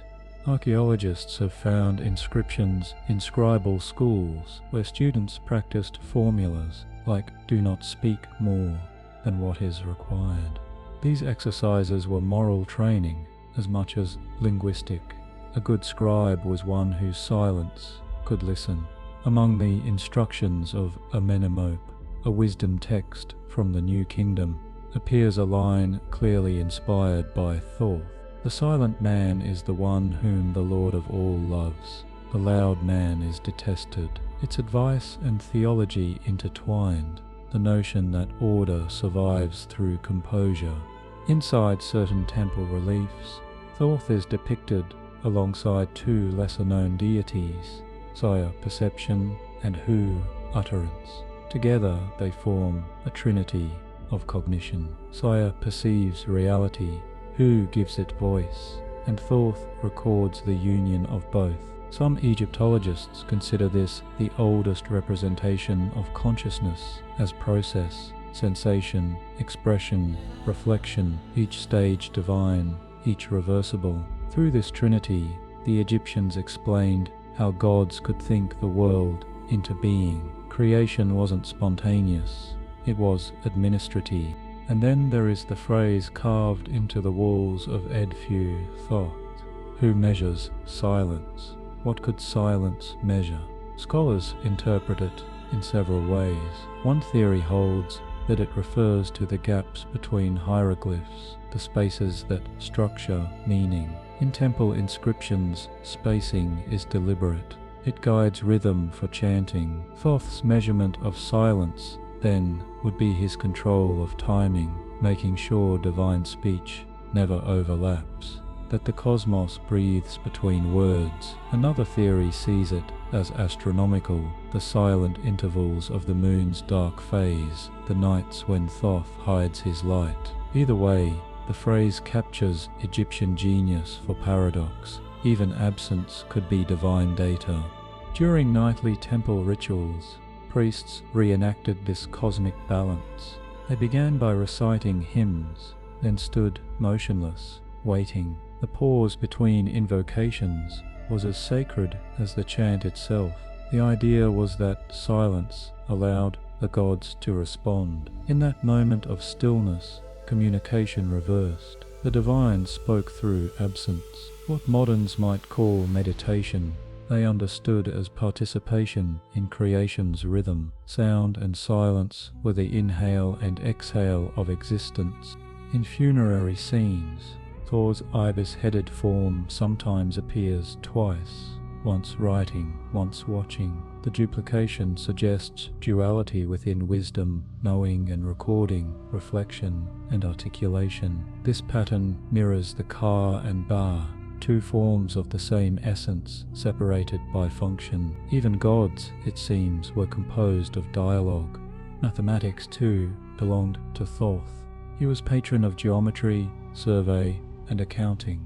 The Greek word geometry literally means measurement of earth, but in Egypt it was also measurement of spirit. Land boundaries restored after each Nile flood were considered sacred re-establishments of Maat. A straight line was moral order made visible. That concept, truth as alignment, permeated Egyptian thinking. A lie wasn't just falsehood, it was deviation from axis. Thoth's stylus, drawing each glyph, was both tool and moral compass. In the Ptolemaic era, Hermopolitan priests adapted Thoth's mythology into a cosmic hierarchy that merged Egyptian and Greek thought. They identified him with Hermes, creating Hermes Trismegistus, thrice great Hermes, author of the Corpus Hermeticum. These texts, written centuries later, still echo Egyptian principles, that speech shapes reality, that silence reveals truth, that measurement equals divinity. What philosophers in Alexandria called logos, Egyptian priests had long embodied in Thoth's quill. The continuity shows how Egyptian metaphysics migrated, disguised as philosophy, into Western thought. Yet within Egypt, the cult of Thoth remained pragmatic. His temple archives at Hermopolis contained astronomical tables, tax ledgers, and ritual manuals side by side. To manage the kingdom's bureaucracy was to imitate divine order. Every receipt, every tally became an echo of the gods' universal accounting. In that sense, writing was never secular. Even ink on papyrus carried metaphysical charge. To erase a line required ceremony. Destruction of script was destruction of essence. In some tombs of scribes, miniature palettes and reed pens accompany the mummy, placed near the hands. The inscriptions read, "May Thoth record my words in heaven." The implication is tender and profound that the writer's craft continues beyond death, that documentation itself guarantees immortality. Every stroke of ink becomes a step toward eternity. It's a theology of literacy. To write is to persist. One inscription from the late period addresses Thoth directly. "You make hearing where there is none. You give memory to the forgotten. You make silence speak." The paradox returns. Silence, once measured, becomes language again. The Egyptians never separated opposites. They orchestrated them. In their universe, wisdom wasn't about answers, but equilibrium. Modern restorations at Edfu reveal another mystery. Behind the sanctuary, hidden chambers contain faint graffiti, lists of offerings, unfinished calculations, brief prayers, scribbles by generations of anonymous priests. None are grand, yet collectively they form a quiet chorus, proof that devotion often survives in routine. In those half-erased figures, the god of measured silence still whispers. The bureaucracy of the sacred never slept. As the myth of Thoth fades into the Hellenistic age, his function remains embedded in Egyptian consciousness, to record, to balance, to listen. His silence wasn't absence, but listening so complete. It became structure. Every civilization since has inherited that idea, the sense that truth begins not when we speak, but when we stop. And it is that stillness, cultivated over centuries of chants and pauses, that prepared Egypt for its next transformation. Beyond the gates of Thoth's judgment lay new scrolls, texts said to contain words too powerful for public eyes, formulas that promised passage without trial. Those were the banned spells of the afterlife, fragments that priests copied in secret and hid within coffins, hoping knowledge might survive even when temples fell. Every Egyptian tomb is a library whose shelves were sealed with the dead. Inside those coffins, lines of hieroglyphs wind across papyri like arteries, carrying language instead of blood. The Egyptians believed that if a spell was recited, it became breath. If it was hidden, it became power. That tension between revelation and secrecy produced one of history's strangest phenomena. Entire chapters of the afterlife deliberately suppressed. Among the most famous funerary manuscripts, the Book of the Dead, no two copies are the same. Each was handwritten to suit the owner's rank, belief, or fear. The Papyrus of Ani, now in the British Museum, contains about 200 spells, but several numbers are missing. Where the sequence should read spell 17, 18, 19, the scribe skips directly to 20. Egyptologists first assumed error until fragments from other burials revealed those missing verses, spells dealing not with guidance, but resurrection itself.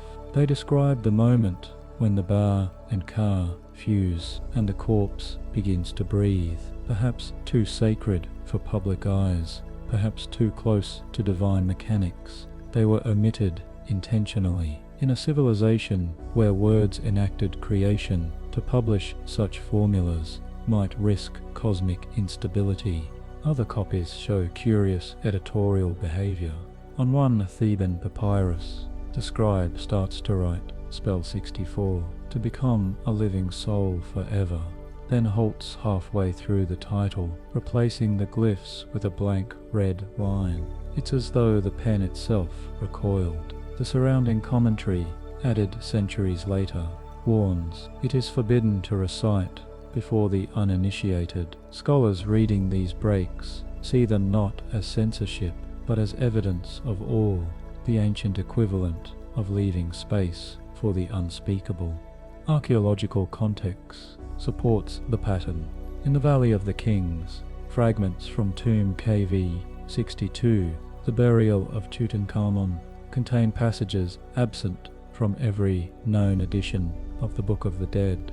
One describes breathing the breath of Ra through the bones of Osiris, a phrase unlike anything else in Egyptian literature. The ink differs from surrounding text, suggesting it was copied privately by a priest rather than produced by the royal scriptoria. These lines may be pieces of an outlawed compendium, once called the Book of Breathings of the Hidden House. Later papyri mention it only in allusion, claiming it could restore a body to warmth. Modern conservators still note traces of heat damage on the edges of some scrolls, perhaps from ritual burning meant to activate them.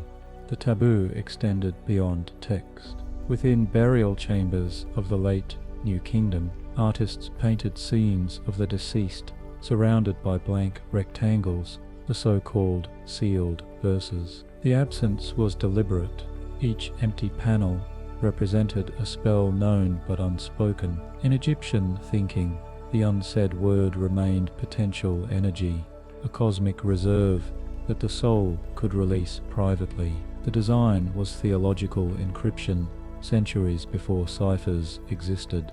The priest's fear of unregulated power occasionally left physical scars.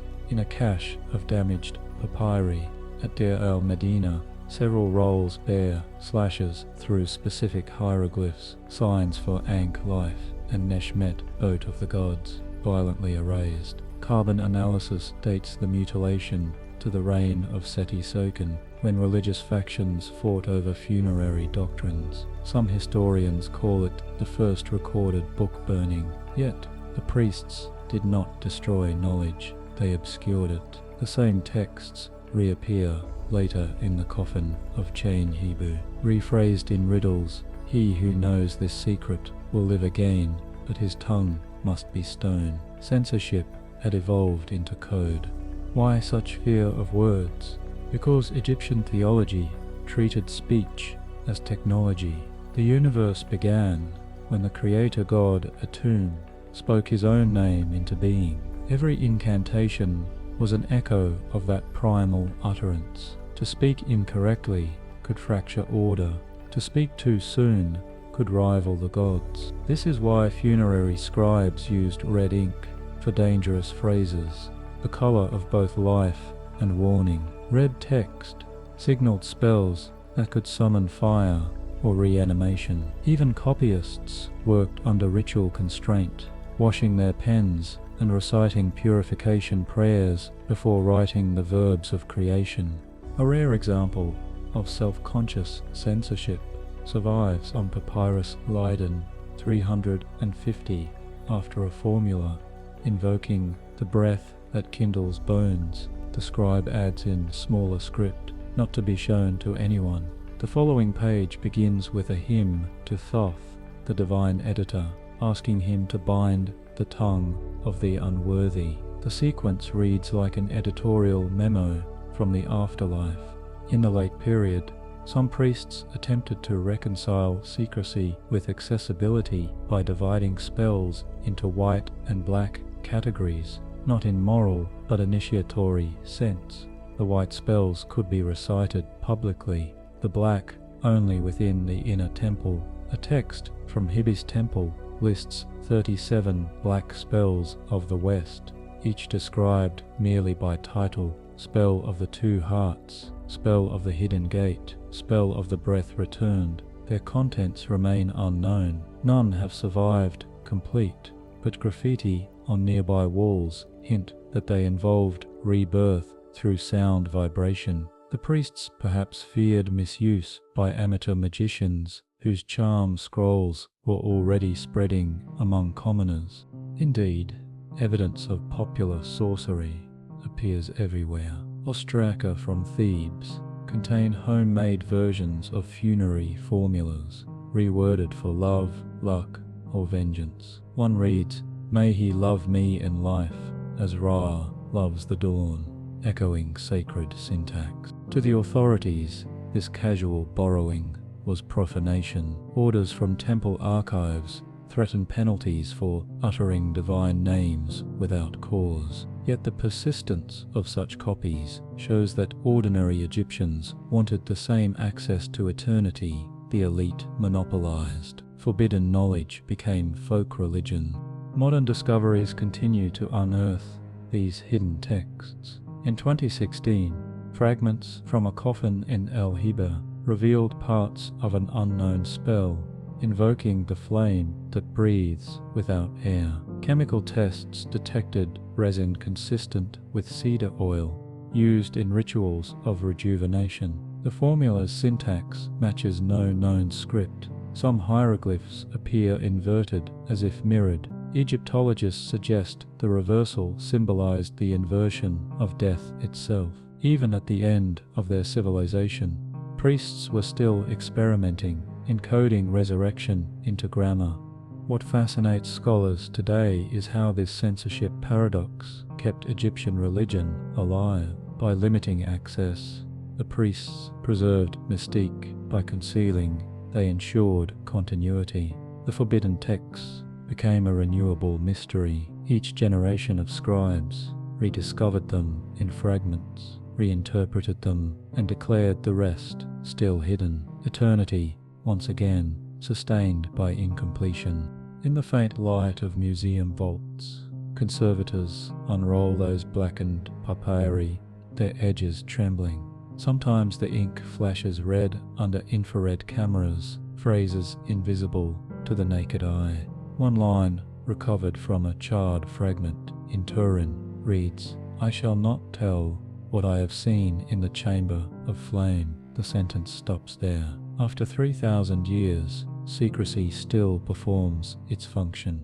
For the Egyptians, revelation was never final. The gods unveiled truth only in degrees, lest creation collapse under full exposure. So the priests wrote and unwrote, spoke and silenced, guarding the balance between knowledge and reverence. In their world, the highest wisdom was not what one could say, but what one chose to withhold. And beyond those sealed words lies the next paradox. The figure most central to resurrection, the murdered and reborn king, was himself both secret and spectacle. The next chamber of belief belongs to him. Osiris, whose death defined life, whose silence taught the priests how to speak. Every Egyptian concept of death eventually circles back to one name, Osiris. He is the ruler of the West, the green-skinned god of vegetation and rebirth, the first being to die and yet remain alive. His myth carries a contradiction that the Egyptians never tried to resolve. The savior of souls is also the eternally murdered king. According to the pyramid texts, Osiris once ruled Egypt in a golden age of harmony. His brother Set, embodiment of desert and chaos, conspired with 72 allies to trap him inside a chest shaped to his body. The chest was sealed with molten lead and thrown into the Nile. When it drifted ashore at Byblos, Isis, Osiris's wife and sister, retrieved it and hid it in the marshes of the delta. Set found it, tore the body into 14 pieces, and scattered them. The story reads like tragedy, but for Egyptians it was instruction. Dismemberment and restoration mirrored the human condition, souls divided, waiting to be recollected. Isis' search was not sentimental, it was ritual technology.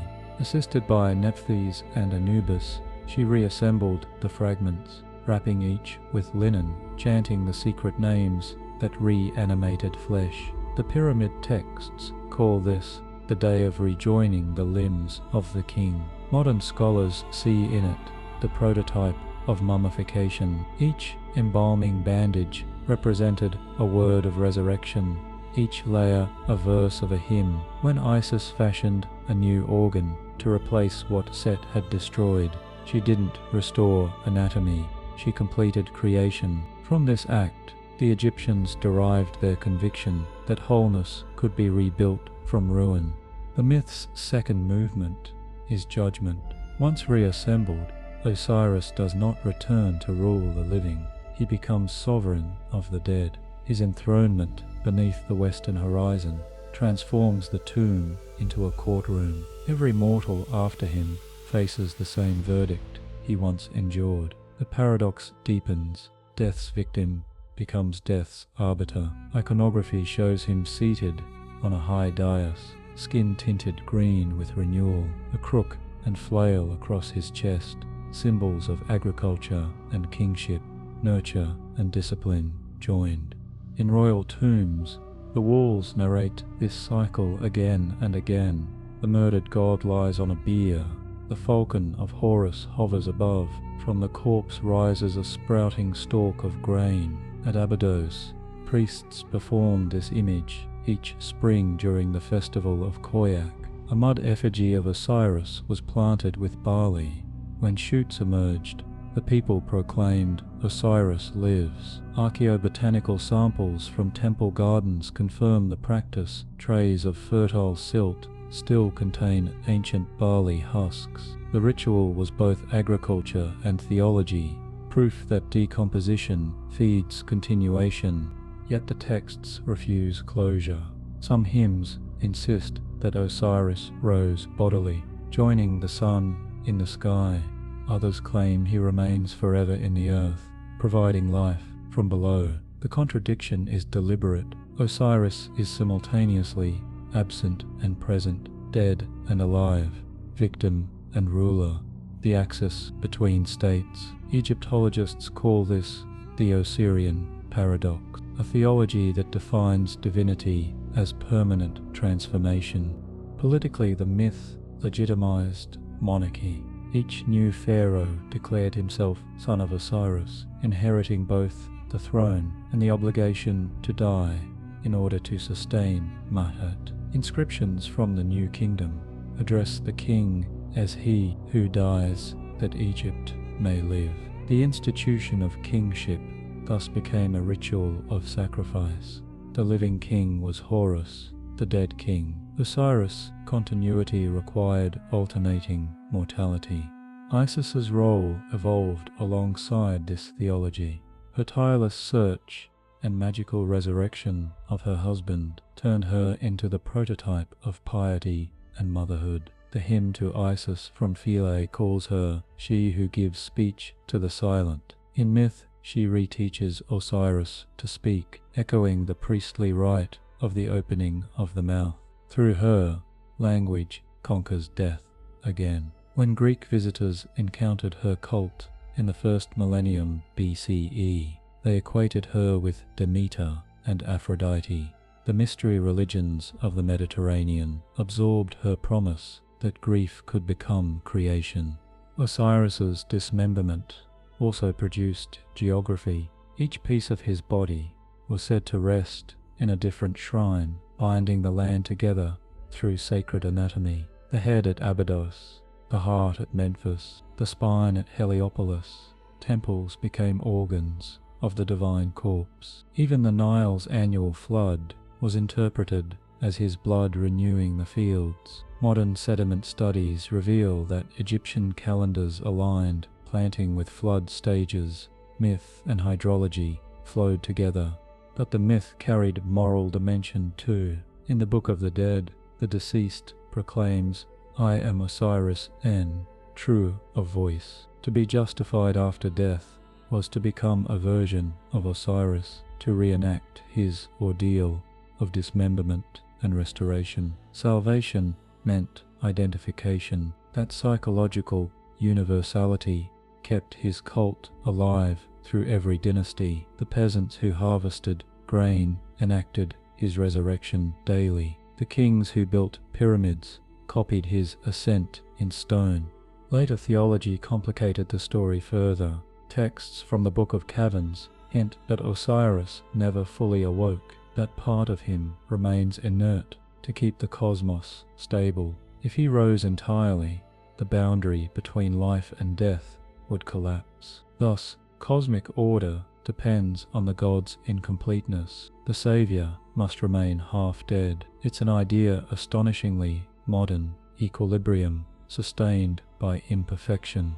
When Christianity reached Egypt, early monks found in Osiris a prefiguration of their own central mystery, a god who dies to give life. Coptic hymns still echo his titles. The green pigment of his skin survives in the iconography of certain saints, yet the Egyptian nuance, the acceptance of paradox, slowly faded. Later ages sought singular truth, where Egypt had cherished multiplicity.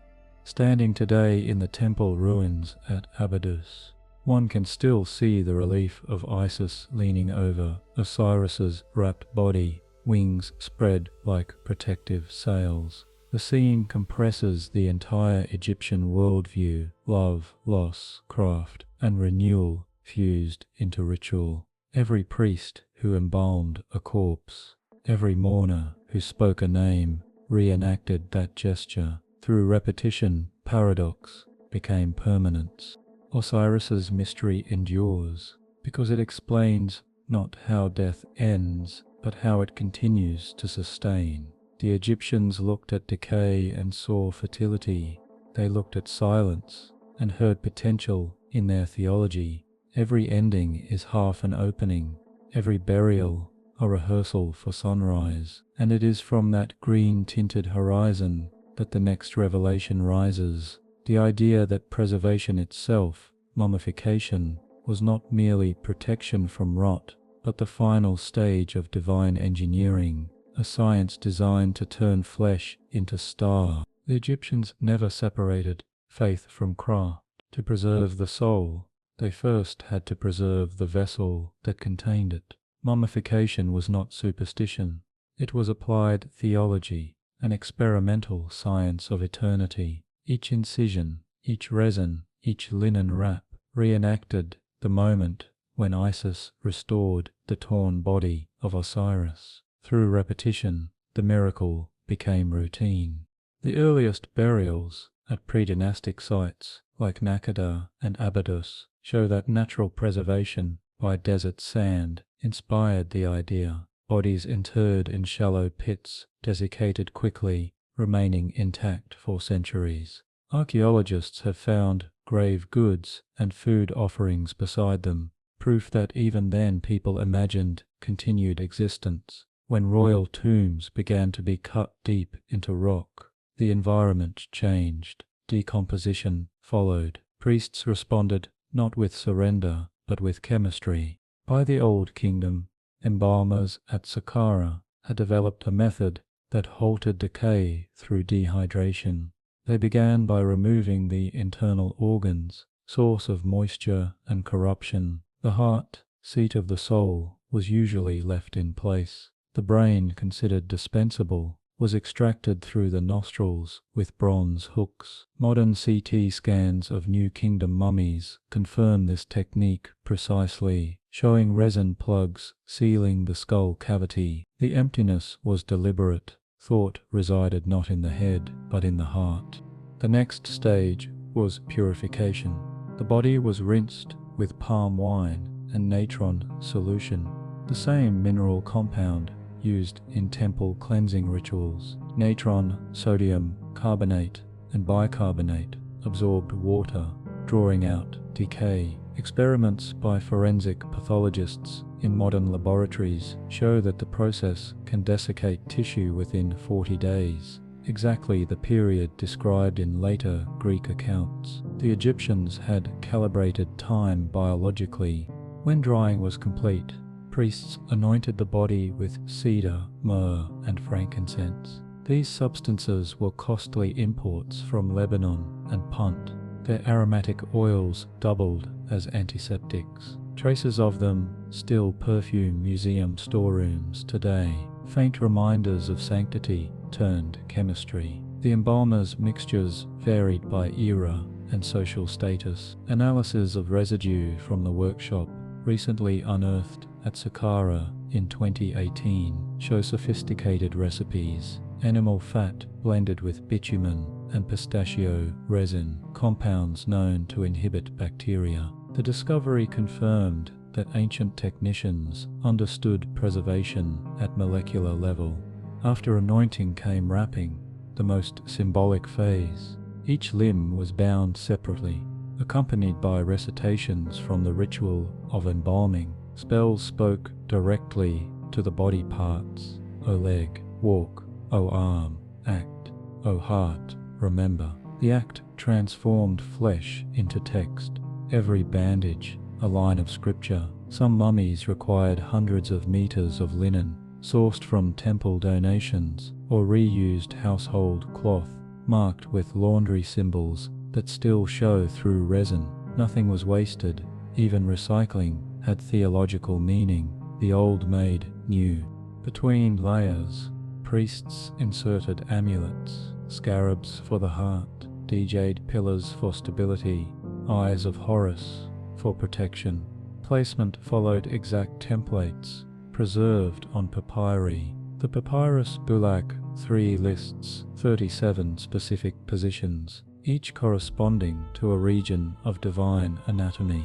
The finished body became a diagram of the cosmos in miniature. When the final shroud was tied, the deceased was no longer merely human, but an Osiris, a perfected form, fit for eternity. The ceremony culminated in the opening of the mouth, already ancient by the time of the New Kingdom. A priest touched the mummy's lips and eyes with ritual tools, the adze, the Pesesh Kef blade, while chanting words that restored sensation. Your mouth opens, your eyes see, your limbs move. Contemporary studies of wear patterns on these copper implements suggest repeated use across generations. The same tools likely served entire dynasties, continuity embodied in metal. Contrary to popular image, mummification was not reserved for pharaohs. Excavations at Thebes and Akhmim reveal workshops operating at multiple price tiers. Herodotus observed that clients could choose good, middle, or poor embalming, evidence of an early service economy of salvation. The simplest form used plain salt and linen, leaving skeletal remains. The most elaborate produced the glass smooth perfection of Seti, Ic, or Nefertari. What unified them was intent to make the body durable enough for reunion with its soul. The process also shaped medicine. Dissection during embalming gave Egyptians anatomical insight unmatched until Hellenistic times. The Ebers Papyrus names more than 200 body parts and records treatments based on observation. The boundary between priest and physician blurred. Both fought decay in different realms. In their worldview, curing illness and curing death were stages of the same art. Even color carried meaning. Resin darkened skin to a glossy black, symbol of fertility and the rich silt of the Nile. Hence Osiris's epithet, the Black One, who brings forth green. Pigment and metaphor merged. Darkness was life, not loss. In that inversion lies Egypt's unique optimism, that preservation is creation's twin. Archaeological science continues to confirm their precision. Gas chromatography of mummies from the 21st dynasty detects compounds identical to modern preservatives. The embalmer's craft was empirically effective. Many bodies remain intact after 3 millennia, eyelashes and fingerprints visible. Eternity proved measurable. Yet the ritual's secrecy remains partly unsolved.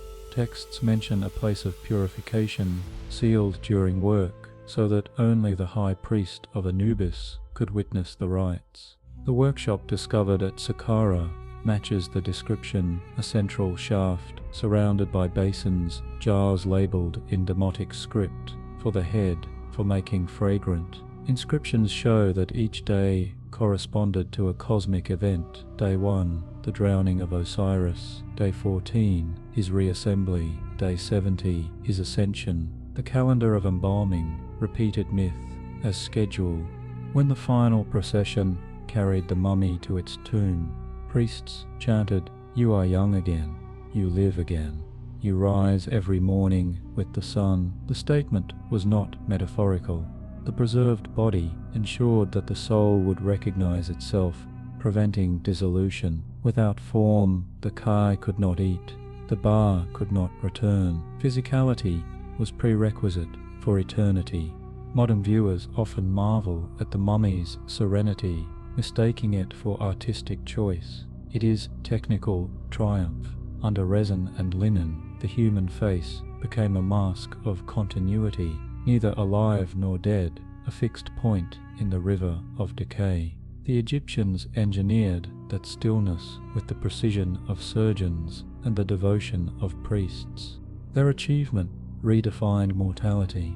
By mastering decomposition, they turned death into a phase of craftsmanship. The embalmer's table was a laboratory of faith, where time itself was processed, dried, and wrapped. And from that table arose the next revelation, the promise that even preserved flesh could transcend its earthly shell, transforming not just into spirit, but into light. The rebirth of the soul as a star among the imperishable ones. When Egyptians looked at the night sky, they did not see chaos, they saw a kingdom without decay. The stars, undying and regular, became symbols of what every mortal desired: permanence without stagnation, motion without death. To them, the heavens were the perfected mirror of the Nile, flowing west to east, the same direction the sun would take when reborn. The dead, once justified before Osiris and preserved through mummification, were meant to join that celestial current, to live among the Ikemusek, the imperishable stars. The oldest evidence for this belief lies inside the pyramids themselves. The pyramid texts of Enos and Teti refer repeatedly to the king ascending to the northern sky. The doors of the sky are opened for you, that you may join the circumpolar stars. Those stars around the celestial pole never set below the horizon. They rotate eternally. To become one of them was to escape death's horizon forever. Egypt's architects encoded the concept into geometry. The air shafts of Khufu's Great Pyramid align precisely with the northern constellation Draco, and with Orion in the south, Osiris's celestial form. Archaeologists, using laser measurement, have confirmed the accuracy to within half a degree. Architecture became astronomy, and astronomy theology. The transformation from human to star required a ritual vocabulary of light. In the coffin texts of the Middle Kingdom, the deceased declares, "I shine as the star of morning. I open the eastern gates of the sky." The language is both poetic and technical. Egyptian priests divided the night into 12 hours, each governed by a different star, the Decan. These decans allowed them to track time and predict the heliacal rising of Sirius, herald of the annual flood. But they also structured the soul's ascent. To pass from hour to hour was to rise through layers of the cosmos, each guarded by a constellation god. By the New Kingdom, this stellar theology had become visual. Tomb ceilings of Seti Set and Ramses VI displayed dense maps of constellations, figures of gods sailing in boats, serpents winding through the zodiac. In one, the goddess Nut arches across the sky, swallowing the sun each evening and birthing it again at dawn. The dead rested beneath her painted body, as though inside the sky. When archaeologists illuminated those ceilings with electric light for the first time, they discovered faint traces of gold leaf in the star's centers. Even in darkness, the ceiling had once glowed faintly, imitating the shimmer of eternity. Astronomy and religion intertwined in a feedback loop of observation and meaning. Priests at Heliopolis charted the star Canopus, the pilot of the god's boat. Those at Thebes watched Sirius, known as Sopdet, consort of Osiris. The heliacal rising of Sirius signaled the new year, and the inundation of the Nile, a literal resurrection of land. Thus the rebirth of the river matched the rebirth of the soul. Both were stellar events mirrored on Earth. Recent astrophysical simulations show that around 200 and 500 BCE, the Nile's course paralleled the Milky Way's band almost exactly at midsummer dawn. The river was a reflection of heaven. For common Egyptians, these ideas filtered down through popular amulets and hymn papyrus. Inscriptions asked the goddess Nut to place me among the imperishable ones, and stelae show the deceased kneeling before star clusters. Even those who never saw the inside of a royal tomb could hope to join the luminous community. Light was democratic. The night sky offered space for all. The priests understood the physics intuitively. They called the stars the souls of the justified, each shining because it breathed the fire of Ra. Death, then, was not extinction, but ignition. When the mummy's mouth was opened, its first breath was symbolic starlight. The Book of Nut, preserved in a single papyrus in Cairo, even describes the Milky Way as the secret canal of the soul. To cross it was to reach the field of offerings, the eternal Nile Valley in heaven. Archaeological discovery continues to vindicate the precision of these beliefs. In 2020, satellite imaging over the Giza Plateau identified lines connecting the three main pyramids, not only with Orion's belt, but with other constellations visible during the solstice of The alignment suggests a deliberate attempt to map the pharaoh's journey across the sky. Egypt's desert thus became a terrestrial star chart. The dead lay beneath their future homes. Yet the celestial path was not uniform. Some souls, especially those uninitiated, were believed to become Akhov, shining spirits that served Ra in his solar bark, accompanying him through the 12 hours of night. Others became Saku, wanderers between constellations. The distinction was moral and technical. Proper ritual ensured fixed brilliance. Negligence led to fading. Inscriptions warn, "He who knows not the names of the stars will drift forever." Knowledge remained salvation. Inside the temple of Dendera, a circular zodiac, carved during the late Ptolemaic era, displays the full system planets, decans, and the imperishable stars, all revolving around a single center. The design merges Egyptian and Greek astronomy, but keeps Egyptian purpose. The dead at the center of rotation, stable amid cosmic motion. In that fusion, Egypt's theology reaches its final symmetry, science in service of immortality. The mythic embodiment of this stellar destiny was the phoenix-like Binu bird, often shown perched on the sacred willow at Heliopolis. It represented the soul of Ra, rising in first light, but it also symbolized any spirit that achieved renewal. Texts call the blessed dead those who become Binu. Later Greek writers, translating Egyptian lore, turned it into the phoenix, reborn from ashes. The Egyptian original was subtler.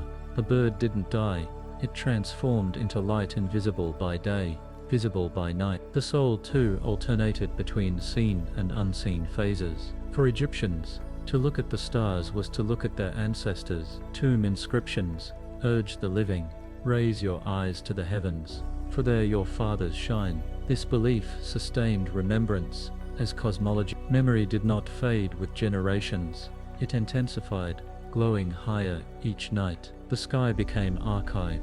Even now, that metaphor endures. Astronomers who measure stellar magnitudes unknowingly use Egyptian heritage, the language of permanence, luminosity, and order. The same constellations that guided the pharaoh's bar across eternity guide telescopes today. 4,000 years of continuity through observation. For the Egyptians, the final reward of righteousness was not union with a remote deity, but participation in the mechanism of creation itself. To become a star was to join the machinery of light, ensuring that dawn would always return. Death, in that sense, maintained the universe, and with that transformation, the soul ascending beyond tomb and temple, the Egyptians approached the ultimate threshold of secrecy. If a person could become light, what remained of their identity? The next revelation grapples with that disappearance, the mystery of the Ren, the name that outlasted even the stars. In Egypt, to die was dangerous, but to be forgotten was worse.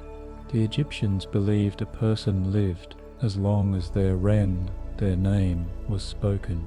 The Ka needed offerings, the Bai required mobility, but the Ren carried identity itself, the thread that bound both across eternity. Without it, even a preserved body and a justified heart dissolved into silence. The afterlife depended on remembrance, and remembrance required language. From the earliest inscriptions in the Old Kingdom, kings surround their cartouches, the ovals enclosing royal names with symbols of protection. Each name is followed by epithets such as living forever, like Ra. The hieroglyphic oval wasn't ornament, but architecture, a metaphysical fortress. The name enclosed inside could not be harmed as long as the cartouche remained intact. To erase it was an act of annihilation. Egyptians called that crime damnatio memoriae, long before Latin named it, the erasure of existence through deletion of writing. The obsession with preservation produced remarkable redundancy. A pharaoh's name was carved on temples, statues, scarabs, boundary stelae, even furniture. This multiplication wasn't vanity, it was insurance. Each inscription served as a backup copy of identity. To speak or read the name reactivated the owner's presence. Tomb visitors were invited to perform this ritual of memory. Inscriptions at Saqqara implore, "Say my name, that I may live again. Pour water for me, that my thirst may end." Every passerby became a participant in resurrection. The logic extended beyond royalty. Commoners inscribed their names on funerary cones, small clay plaques pressed into the walls above tomb entrances. Archaeologists have catalogued thousands, each repeating the same formula: the honored one, true of voice. Even these modest tags were contracts of survival. The physical durability of fired clay ensured a kind of immortality unavailable to flesh.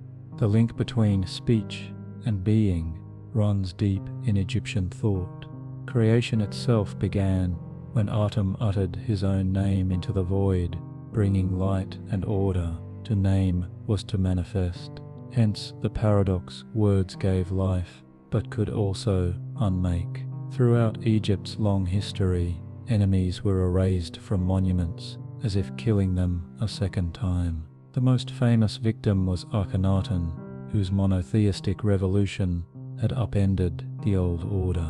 After his death, his successors chiseled his name from every temple, even from his parents' tombs. For 2 millennia, he vanished from memory until modern excavations revived him. His rediscovery in the 19th century, when archaeologists read his name again aloud, unintentionally reenacted Egyptian magic, the dead restored through speech. The danger of erasure haunted even stable reigns. In the Valley of the Kings, the tomb of Thutmose III includes protective spells surrounding his cartouches. Whoever shall efface this name, his own shall not be.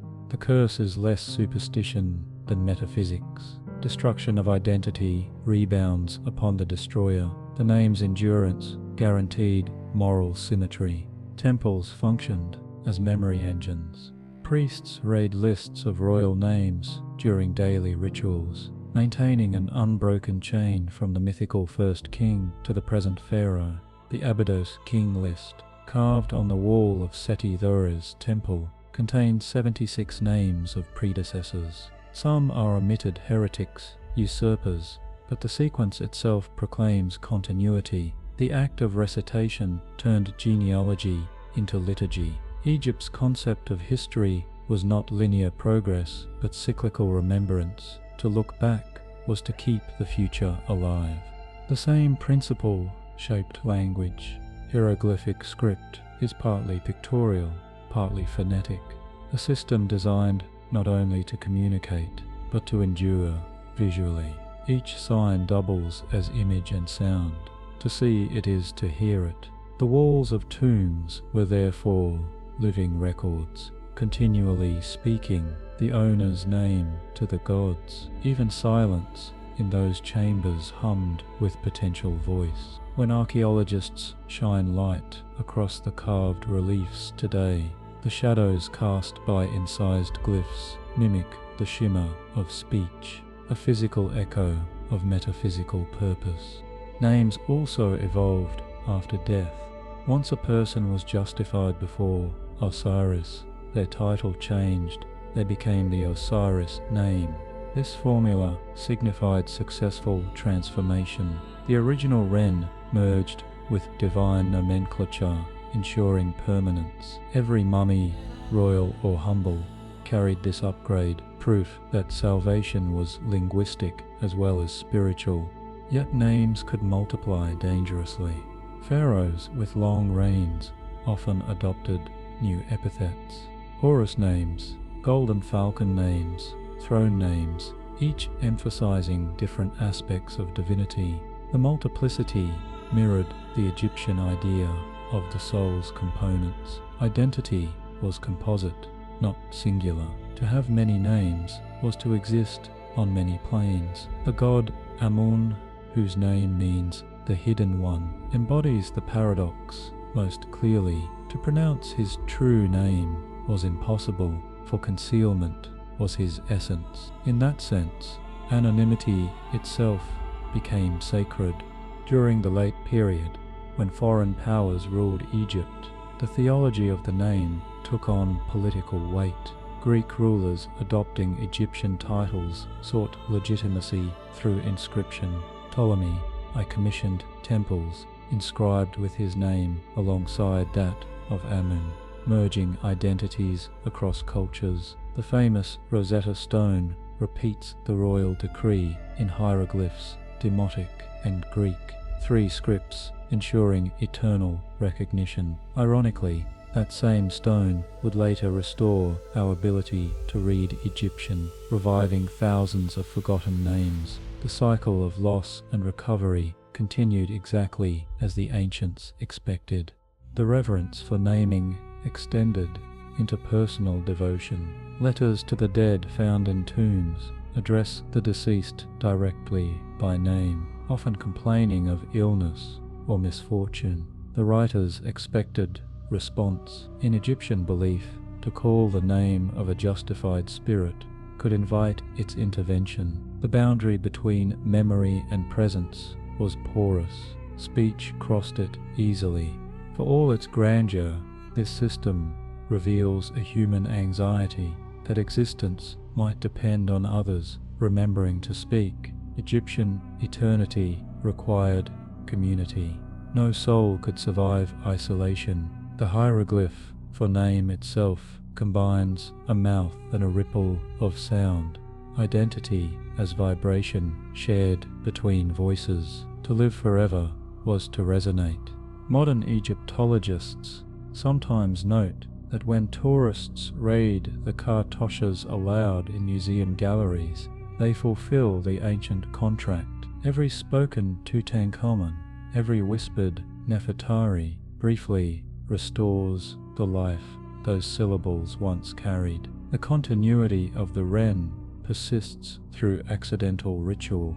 For the Egyptians, that was the ultimate proof that language defeats oblivion. Flesh decays, stars fade, but the spoken name, renewed generation after generation, outlasts even light.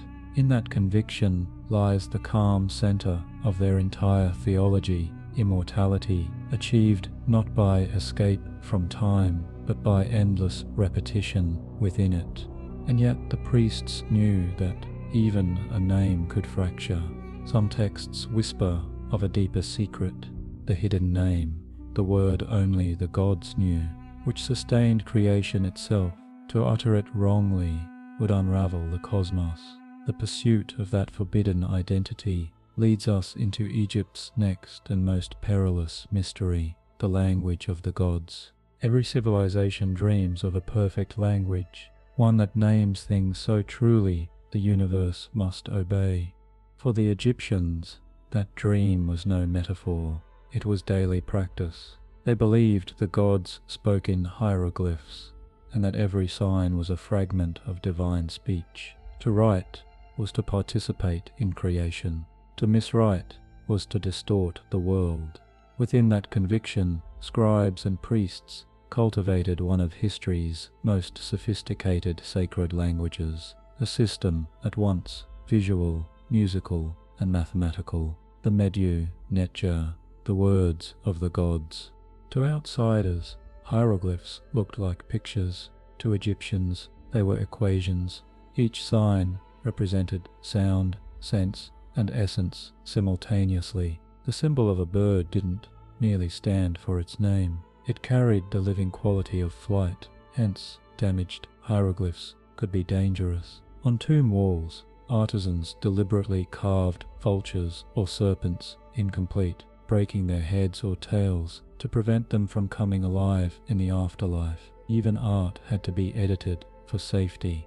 The origin of writing was attributed to Thoth, the ibis-headed scribe of the gods, whose quill recorded the speech of Ra. In myth, when creation first trembled in chaos, Thoth stabilized it through writing, fixing the words in place. His invention was not communication, but containment. To inscribe a name or a spell captured its force.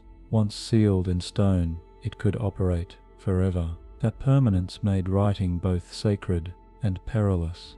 Every inscription a potential generator of reality. Priests learned early that power required secrecy. Hieroglyphs possessed layers.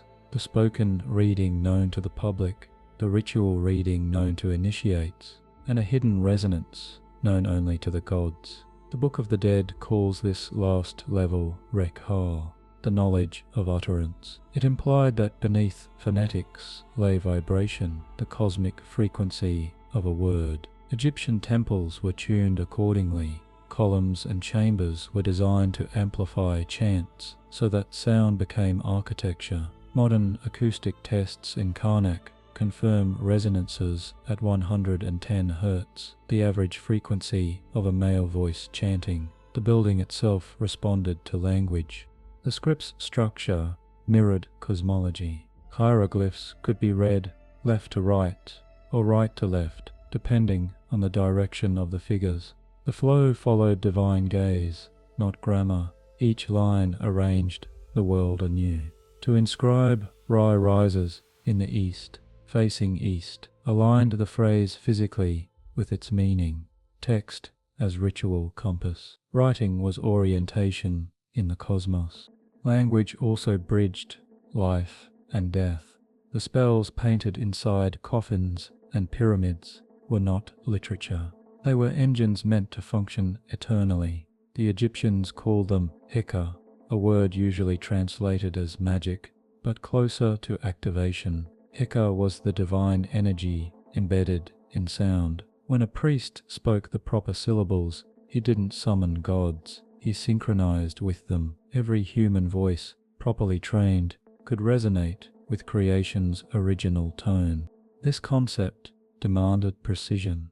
Training at temple schools, the houses of life, began with memorization of standard texts, but advanced students learned symbolic substitution using puns and visual riddles to conceal sacred formulas. A single sign might hide multiple readings. The ankh could mean life, mirror, or vow, depending on context. The system cultivated dual awareness, surface and depth, exoteric and esoteric, mirroring the Egyptian division of body and soul. The language itself was alive, capable of reincarnation through reinterpretation. Archaeologists at Deir el-Medina discovered ostraca, limestone flakes covered in scribal exercises, where apprentices practiced these substitutions. Some bear marginal notes.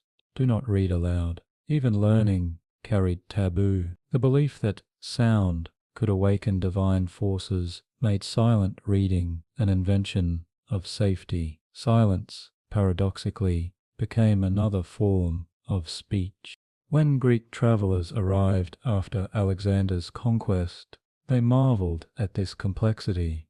Herodotus called hieroglyphs sacred carvings, but confessed he could not decipher them. Later Hellenistic scholars, intrigued by the mystery, blended Egyptian and Greek ideas into what we now call Hermeticism. In those texts, Thoth, renamed Hermes Trismegistus, teaches that words are rays of light and that silence is their source. The continuity is unmistakable, Egyptian theology reborn as philosophical allegory. What had been temple ritual became metaphysics. Within Egypt, meanwhile, priests developed cursive variants, hieratic and demotic, to handle administrative tasks. Yet even these secular scripts retained the aura of the sacred. Contracts and tax records often began with invocations to Thoth, acknowledging that all writing borrowed divine authority. To calculate grain or record laws was still to imitate the god's precision. Literacy itself was priesthood. The theological reach of language even extended to color. The hieroglyphs for dangerous words, death, chaos, serpent, were painted in red, echoing the desert's hue and the fury of Set. Red ink warned both reader and cosmos. Black, the color of fertile soil, represented life and truth. Thus, a simple alternation of pigment encoded moral cosmology. The act of copying preserved not only text, but ethical order. Over centuries, however, this sacred precision became a paradox. As writing proliferated, comprehension narrowed. By the Roman era, only a handful of priests could still read full hieroglyphic script. The divine language had become the secret of a dying world. When the Temple of Philae closed in the 6th century CE, the last known hieroglyph was carved, fittingly, an invocation to Isis. After that, silence reclaimed the stones. For more than a millennium, the words of the gods slept unread until 1822, when Jean-François Champollion deciphered the Rosetta Stone. His first reaction, recorded in a letter, reads like resurrection. "I see the ancient Egypt. It lives again." The phrase could have been written by an Egyptian priest. Reading had once more become reanimation. The system's own logic fulfilled itself. Today, scholars understand hieroglyphs as linguistic art, yet the Egyptians would insist the power persists. Every translation that revives their words continues the same ritual, the dead language speaking again through modern breath. Museums that display carved texts inadvertently maintain temples of memory. Each visitor's gaze completes the spell. In this way, Egypt achieved what no civilization has equaled, a language designed not merely to describe the world, but to sustain it. Hieroglyphs were atoms of eternity, arranged into patterns that could still vibrate millennia later. The priests were right. Speech, if crafted with care, outlasts empires. And so the narrative now turns from the written to the spoken, where words ceased to be symbols and became sound itself, used to summon the divine presence. These were the invocations and hymns of power, the voices that made gods visible and carried mortals across thresholds of death. If writing was the architecture of eternity, then speech was its electricity. Every temple, every tomb, every statue waited for a voice to activate it. The Egyptians believed that sound carried life. It moved through air, the same way breath moved through flesh. To speak was to animate. To chant correctly was to make the divine audible. This principle, Heka, the power of utterance, appeared everywhere. The pyramid texts instruct priests to say the words which cause the gods to live. These weren't metaphors. Egyptians viewed the spoken formula as a mechanical force. The mouth of a priest was a tool, and his voice a current connecting heaven and earth. Without vibration, even the most elaborate hieroglyphs remained inert. Ritual language needed to be heard. Temple ceremonies began each dawn with sound before light. The high priest entered the sanctuary, broke the seals on the shrine doors, and whispered the awakening hymn, "Rise in peace, O God, your soul is bright, your image pure." The words recreated the first sunrise, the moment Ra emerged from darkness. Archaeologists who have reconstructed these rituals at Karnak and Edfu note their deliberate acoustics, long halls that turn a single voice into chorus. The buildings were instruments designed for echo. The Egyptians classified sacred sound in degrees of intensity. The ordinary voice, Rek, conveyed knowledge. The ritual voice, Sekam, conveyed power, and the divine voice, Sa, conveyed being. To reach Sa required purity of body and intention. Priests abstained from certain foods, shaved their hair, and bathed repeatedly to make their throats worthy. Some carried amulets shaped like tongues of gold, reminders that speech was treasure and risk combined. Music amplified that force. In temples dedicated to Hathor and Isis, musicians played sistra, rattles of bronze and faience, to summon the goddess's presence. The rhythmic shaking symbolized the rustle of papyrus in the delta marshes where Hathor was born. To ancient listeners, that sound was not accompaniment, it was manifestation. The goddess appeared through vibration.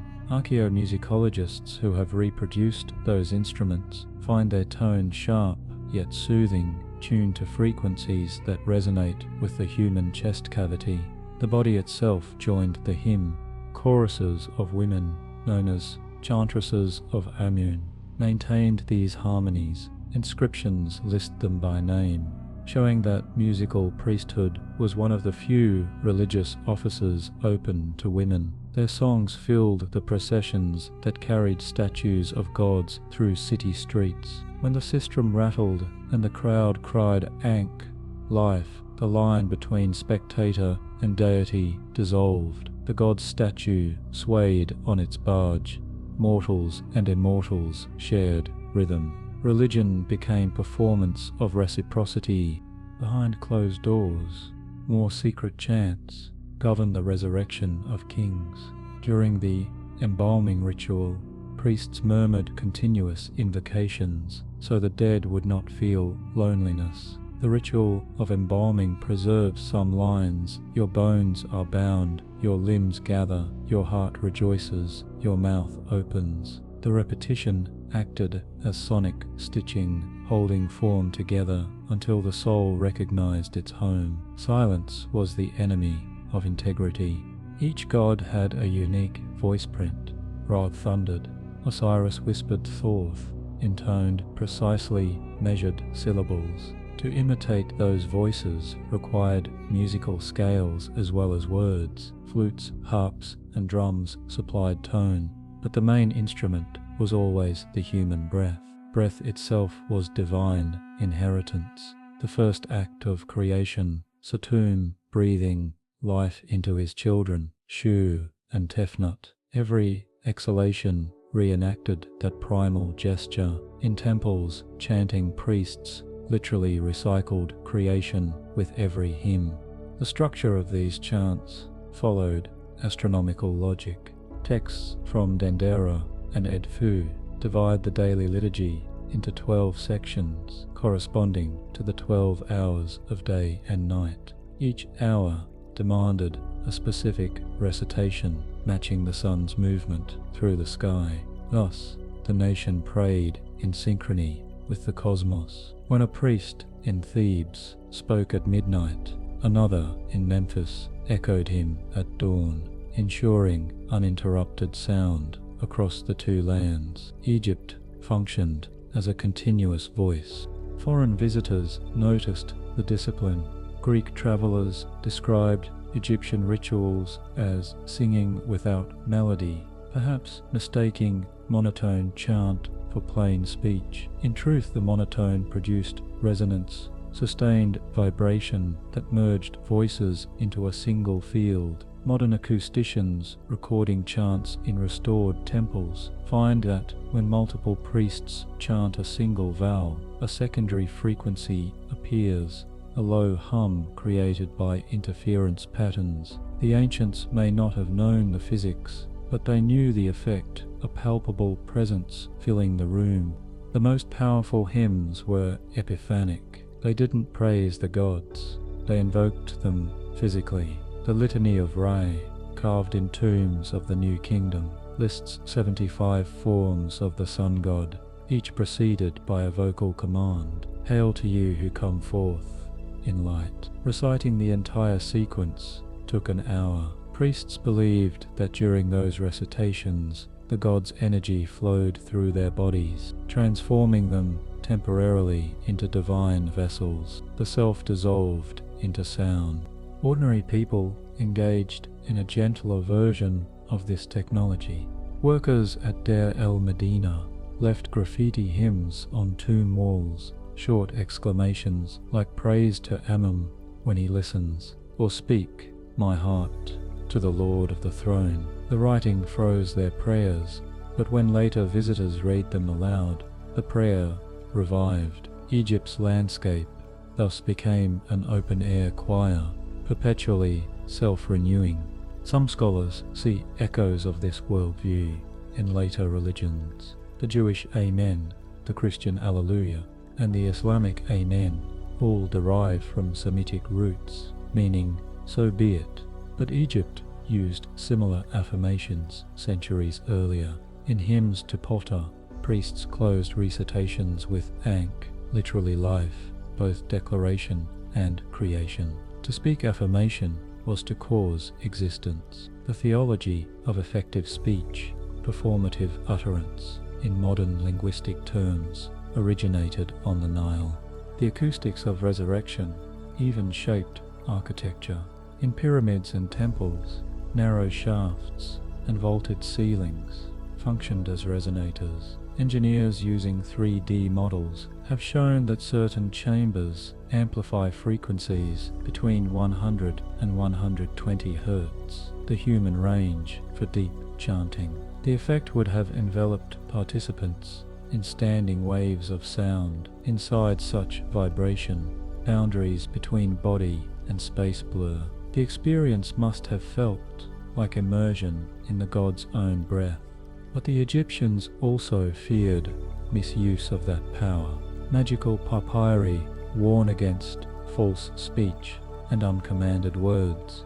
A mispronounced spell could unleash chaos. To guard against this, some rituals required two voices, one reading, one echoing, ensuring no syllable was lost. The echo itself was considered divine correction. Perfection of tone equaled moral perfection. Even today, fragments of those chants survive among Coptic liturgies, their melodies rooted in pharaonic scales. When a Coptic priest sings Kyrie Eleison in the deep mode of Upper Egypt, the note sequence mirrors ancient hymns to Amun. Continuity runs not through doctrine, but through sound.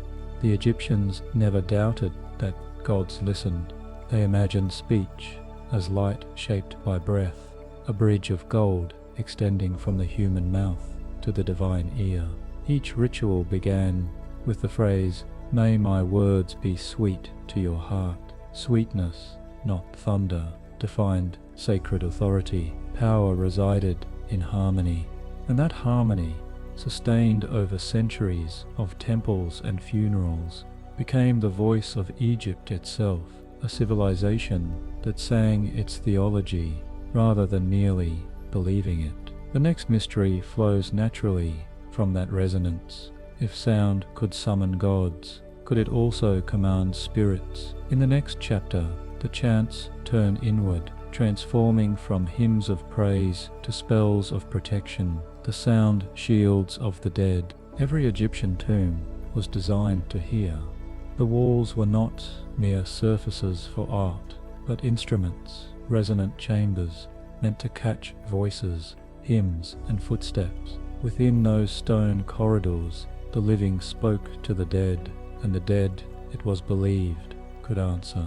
The medium of communication was not sight or touch, but sound. To the Egyptians, vibration itself was protection.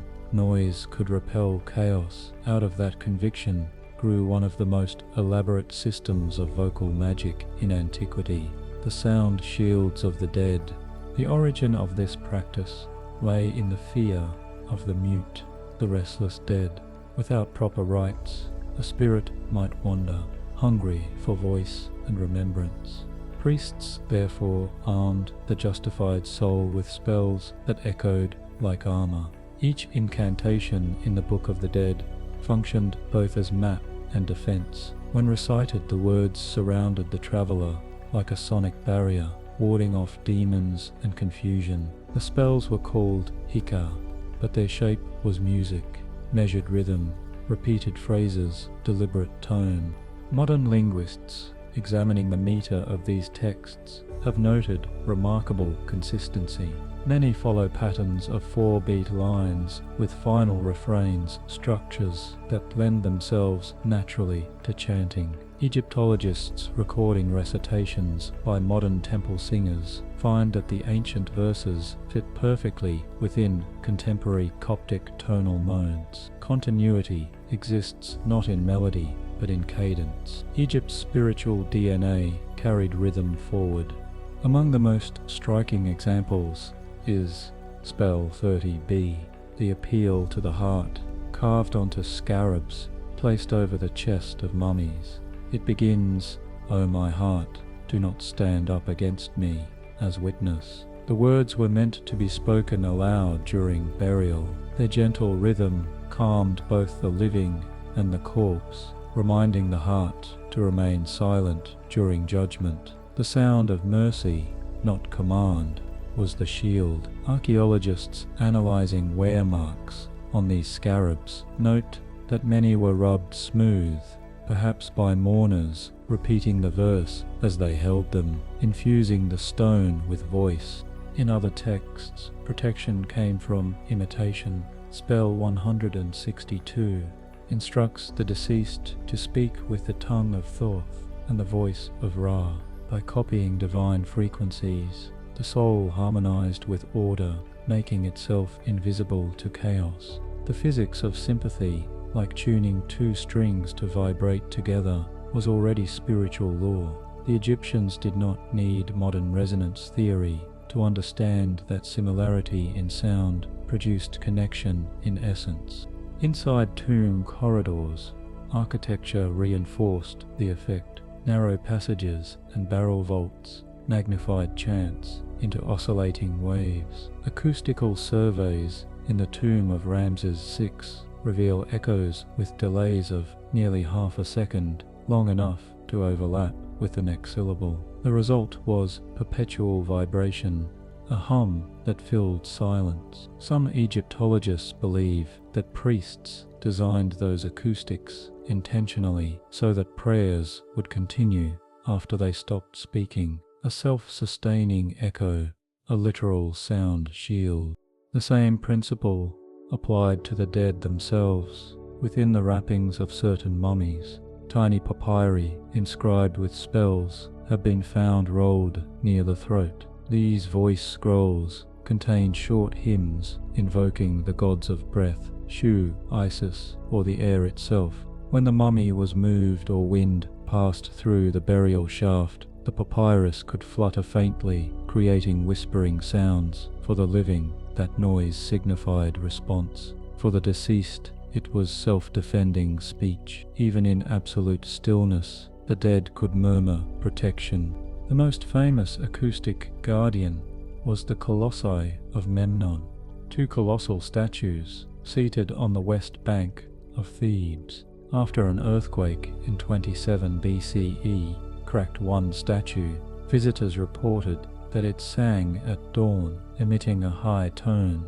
When the rising sun heated the stone, Romans interpreted the sound as the voice of the hero Memnon greeting his mother, the dawn goddess. Egyptians, however, knew it as the voice of the stone itself, proof that monuments too were alive with resonance. They believed the statues of gods and kings contained divine breath trapped within stone, released through heat or human invocation. Sound was equally vital in magical defense texts. The Metonic Stela, a 4th century BCE monument covered with protective spells, includes directions for use. Water poured over the carved words was to be drunk by the sick, transferring the vibration of the inscriptions into the body. The cure was acoustic, made liquid, spoken stone, transformed into healing. Modern physicists might call it placebo. Egyptians called it alignment. This belief in defensive resonance extended into domestic life. Clay rattles shaped like cobras or frogs have been found in children's graves. They were shaken to scare off evil spirits with their clatter. The same logic powered temple processions, where priests shook the sistrum of Hathor. The noise was not celebration but barrier, a shimmering wall of rhythm keeping disorder at bay. Even the desert wind, when funneled through temple pylons, was interpreted as the god's natural chorus, a perpetual hymn defending the horizon. Egypt's magical papyri, preserved in Greek and Demotic transcriptions, reveal just how intricate these sound shields could be. Spells describe phonetic sequences, strings of vowels like A, E, E, I used not for meaning, but for vibration. These were the raw syllables of creation, sound before language. In one charm against serpents, the practitioner repeats a pattern of hissing consonants, literally mimicking the threat to neutralize it. Acoustic countermagic at its purest. Science has confirmed that certain low frequencies produce calming physiological effects, slow heart rate, reduced stress. It's tempting to think ancient priests understood this intuitively. Their chants at 100 Hz align with the natural resonance of the human chest cavity, creating a physical sensation of security. In that embodied rhythm, fear dissolved. The concept of the Hekashield influenced later cultures as well. Early Christian monks in Egyptian deserts used continuous prayer, the Jesus prayer whispered without pause, to repel demonic visions. They inherited the logic that constant sound maintains spiritual armor. Even in Islam's Sufi orders, where chanting divine names induces trance, scholars trace echoes of Egyptian sonic theology. The continuum of protective vibration spans faiths and centuries. For the Egyptians, the ultimate goal was balance, sound strong enough to guard, gentle enough to soothe.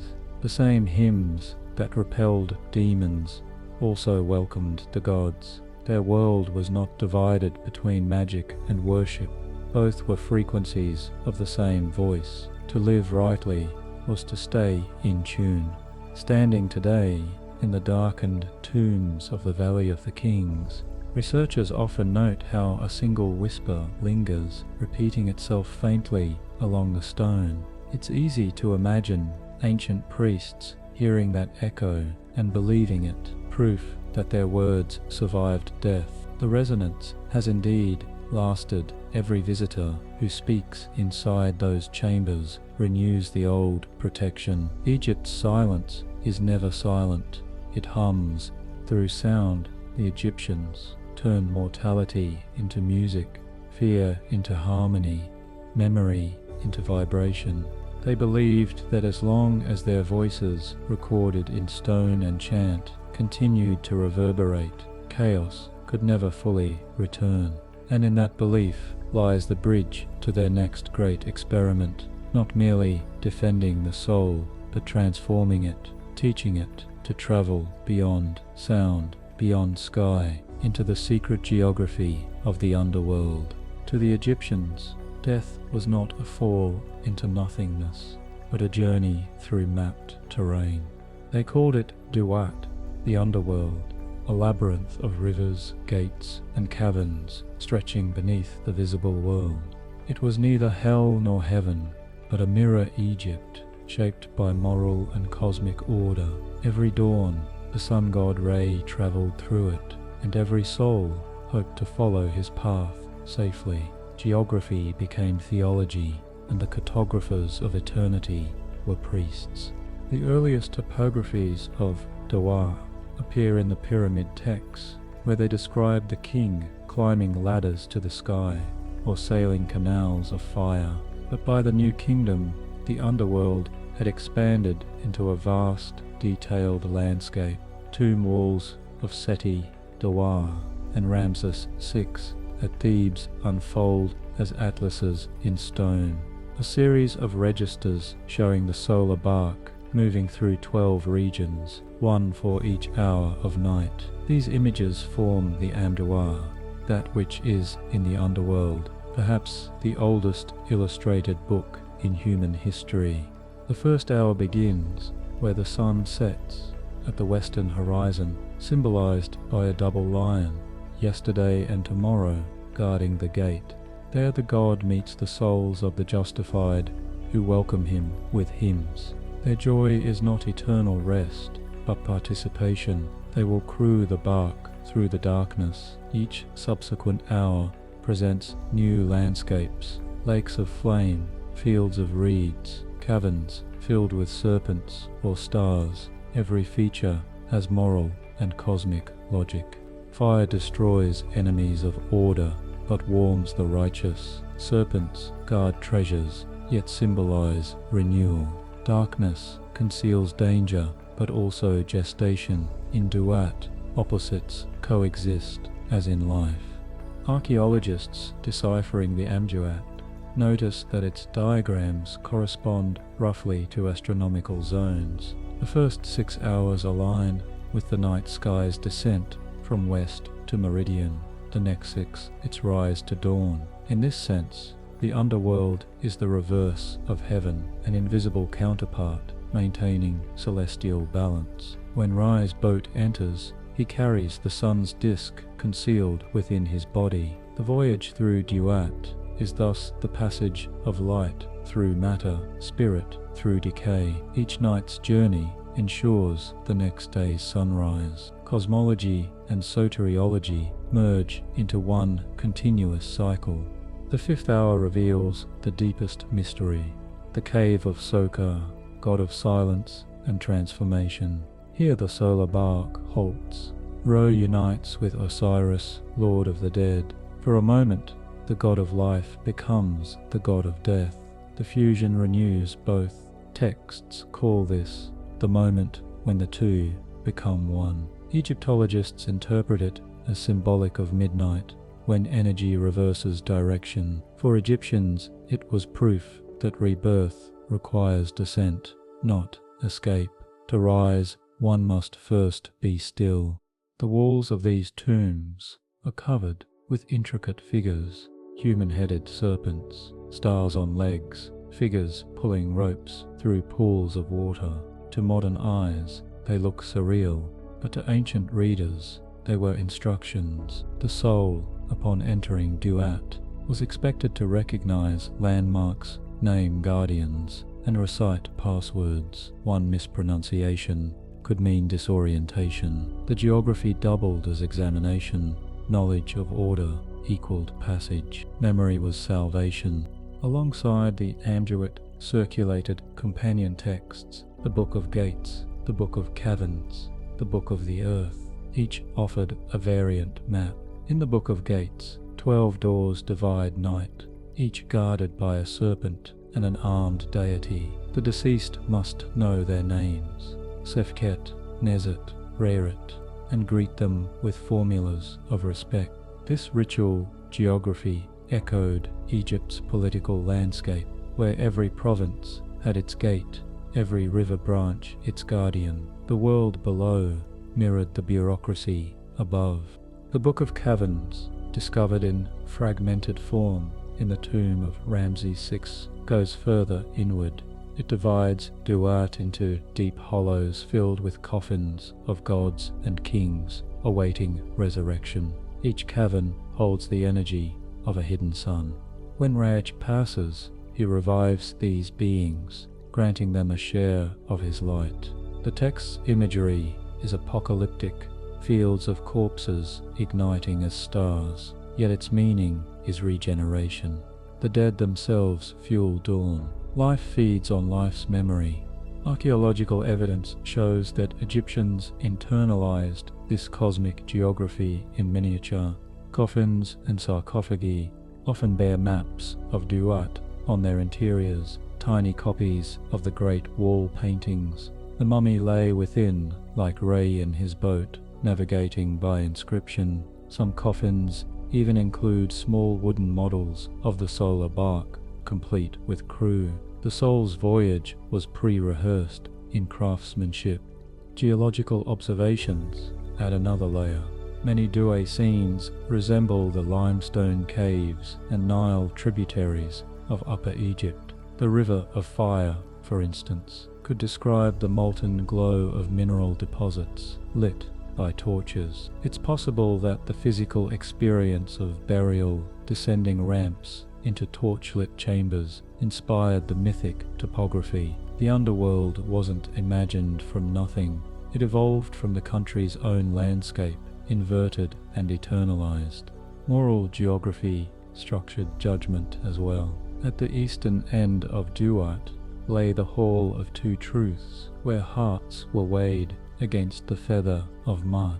If balanced, the soul proceeded to the field of reeds, an idealized Egypt with abundant harvests and clear canals. Archaeological depictions show farmers ploughing, families feasting, musicians playing, the same scenes carved on tomb walls of the living. Paradise, for Egyptians, was not escape, but perfection of the familiar. Eternity was Egypt without drought. Yet Duat remained perilous. Its texts warn of traps, lakes that drown, monsters that swallow, shadows that confuse. Only constant recitation of protective words ensured survival. The dead became travelers, chanting themselves through geography. In this way, the journey mirrored the pilgrimages of the living to Abydos, to Heliopolis, sacred routes rehearsing the ultimate voyage. Geography was destiny practiced. Recent discoveries confirm the precision of this vision. In 2018, archaeologists using infrared imaging found previously invisible paintings inside Seti-Er's tomb, stars arranged in 12 arcs, precisely matching the Amduit's hours. The mapping was literal, not allegorical. Egyptians charted eternity with astronomical exactitude. Their afterlife had coordinates. What fascinates modern historians is how this immense cosmology served ethical life. Knowing the underworld's paths required moral discipline. The same order that structured heaven structured society. Every gate had a rule. Every rule reflected Ma'at. The geography of the dead was the geometry of justice. For the Egyptians, then, dying was not ending, but orientation. The soul joined a cosmic procession, renewing the sun, sustaining the cycle. Even the gods depended on mortal participation. Every prayer, every name recited on earth, strengthened the boat in Duat. Humanity was not passenger, but crew. And so, through maps of flame and starlight, Egypt built a universe that moved forever between day and night, memory and renewal. Beyond those gates waited another mystery, the field where that journey ended, where the justified sowed their crops in eternity, the field of reeds, the final image of harmony made infinite When the Egyptian soul survived its judgment, it did not ascend to some distant heaven. It arrived home into a perfected Egypt, known as the Sekhet Aru, the Field of Reeds. Here the landscape of the Nile Valley continued without drought or decay. Canals flowed clear, wheat stood taller than men, and labor became joy rather than burden. The afterlife, at its highest form, was continuity redeemed. What one had loved in life, the river, the harvest, the family, returned eternal. Descriptions of this realm come mainly from the Book of the Dead, particularly spell 110, for going forth to the field of reeds. The text paints an image both pastoral and cosmic. There is water therein, there are fields of barley therein, there is every god and every bird therein. The soul, now called Akh, the effective one, ploughs and reaps beside deities who supervise order. Labor is not punishment, but participation in creation. To cultivate is to maintain Ma'at, the cosmic balance of life and justice. Archaeological depictions reinforce this serenity. On the walls of the scribe Ani's tomb, painted around 1250 BCE, the deceased and his wife are shown harvesting grain under a radiant sky. They steer boats through shining canals, offer food to the gods, and receive blessing from Osiris seated beneath a canopy of reeds. Every gesture mirrors earthly habit, yet the rhythm has changed. There is no fatigue, no loss. Eternity for Egyptians was not leisure, but perfect function.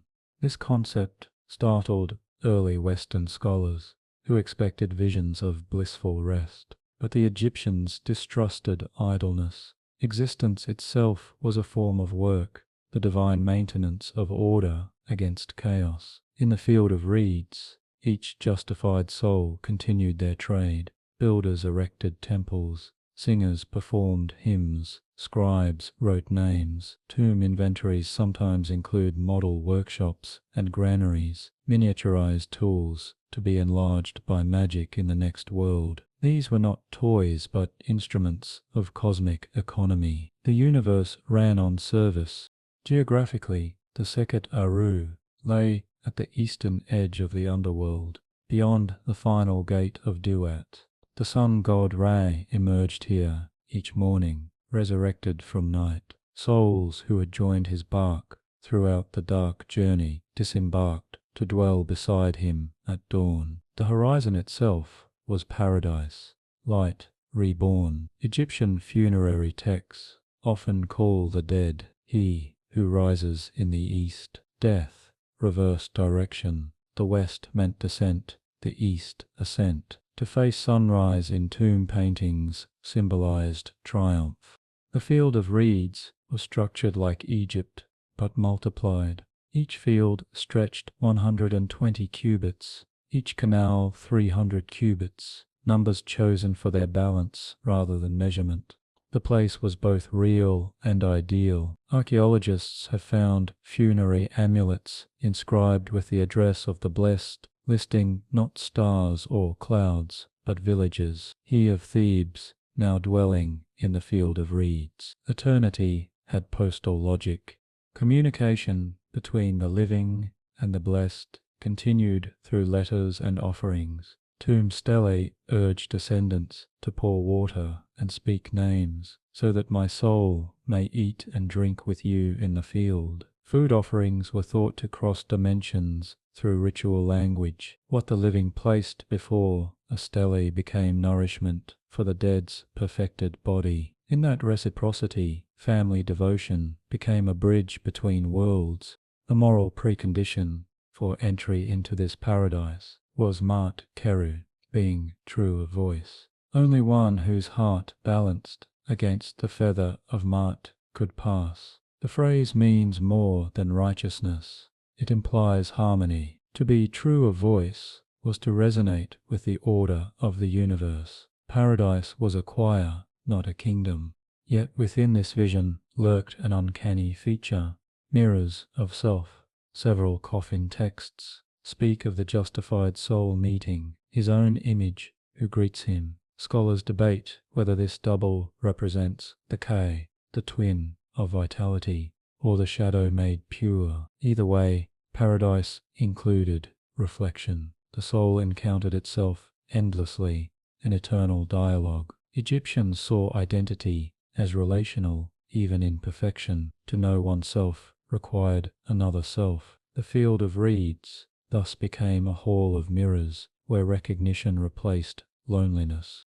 Music and fragrance permeated this realm. Hymns described the sweet north wind upon my face, and the lotus blossoms opening with laughter. The lotus, symbol of rebirth, grew abundantly here. Souls often appear emerging from its petals, miniature and radiant. Archaeologists have unearthed actual lotus garlands preserved in tombs, their scent faintly detectable after millennia. The flower's daily cycle, closing at night, reopening with dawn, was the natural emblem of resurrection. To dwell among them was to live within rhythm itself. Despite its gentleness, the field of reeds was not static. The sun's daily journey through it renewed its light. The blessed souls assisted singing hymns that propelled the solar bark back into the sky. Without their participation, morning would not return. Paradise therefore was functional ecology. The living maintained crops, the dead maintained light. Cosmic interdependence continued. There were hierarchies even here. Kings and gods occupied the inner islands near Ra's emergence, while common souls farmed the outer fields. But status mattered less than harmony. Every soul shared the same divine sustenance. The Book of the Dead insists, there is no hunger therein, no thirst, for bread and beer are abundant. Equality through plenty, Egypt's political ideal projected into metaphysics. One of the most evocative passages comes from the papyrus of Nebseni. I have reached the fields. My barley is 7 cubits high. The ears are 3 cubits. The stalk is pure emerald, its grain pure gold. These impossible dimensions translate desire into geometry. Moral worth yields luminous abundance. The imagery echoes the flood's rejuvenation of soil. Paradise was eternal inundation without destruction. Everything glowed as if lit from within. The field of reeds influenced later religious imaginations. The Greek Elysium, the Roman Campi Elysii, even the Christian image of pastoral heaven borrow its symmetry and calm. Yet the Egyptian version remains distinct. Paradise is not escape from earth, but earth perfected. The theology refuses dualism, spirit and matter, life and death, work and rest. Each sustains the other. Eternity is cooperation. Today, the serenity of those tomb paintings still radiates an odd familiarity. The figures hoeing grain, rowing boats, embracing spouses could be neighbors on the Nile's banks. The continuity across 4 millennia testifies to Egypt's enduring optimism that what is loved need not vanish, only transform. The afterlife promised not abstraction, but return.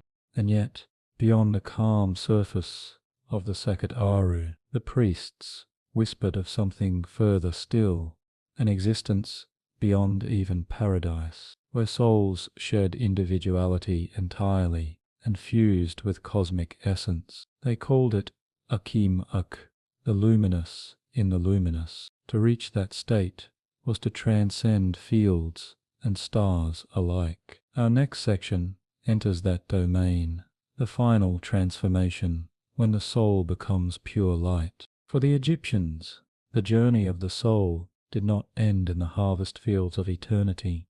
Beyond the Sekhet Aru, past the sunrise and the canals of abundance, lay a state without form or geography, the realm of pure radiance. They called it Akim-Ak, the luminous in the luminous. Here, individuality dissolved into light, and the soul no longer spoke or worked or remembered. It simply existed as illumination. To reach this condition was the highest spiritual transformation, reserved for those whose hearts had become indistinguishable from Ma'at itself.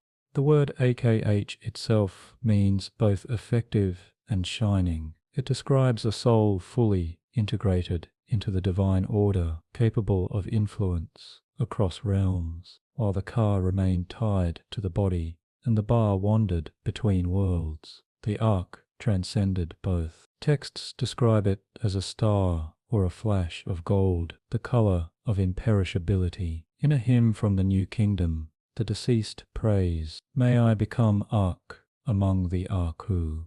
May I shine as Ra in the sky." Light was no longer symbol, it was substance.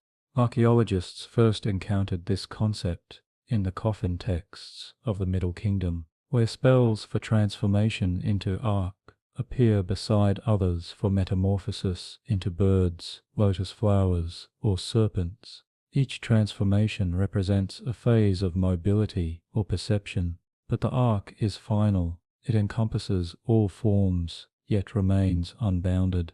To be luminous in the luminous meant not simply to emit light, but to merge with the medium through which light travels. In modern terms, the Egyptians envisioned enlightenment as physics, existence as radiance. This state was reached through a final rite known as the union with the sun's disk. In the Book of the Dead, spell 15 instructs the justified soul to address Ra. "I am the one who knows you.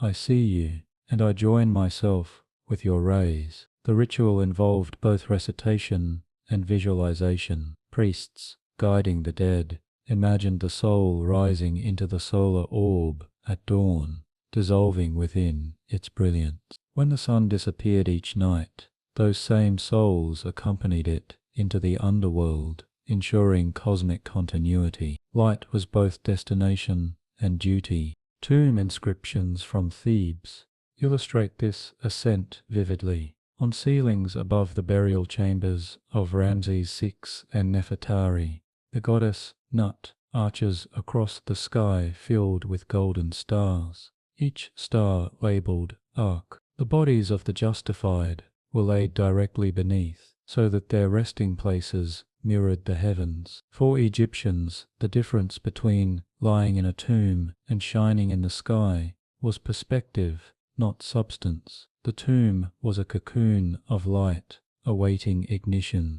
Scientific study has confirmed how literally they understood this transformation. Chemical analysis of mummy wrappings often reveals fine dustings of gold leaf, not mere decoration, but theological statement.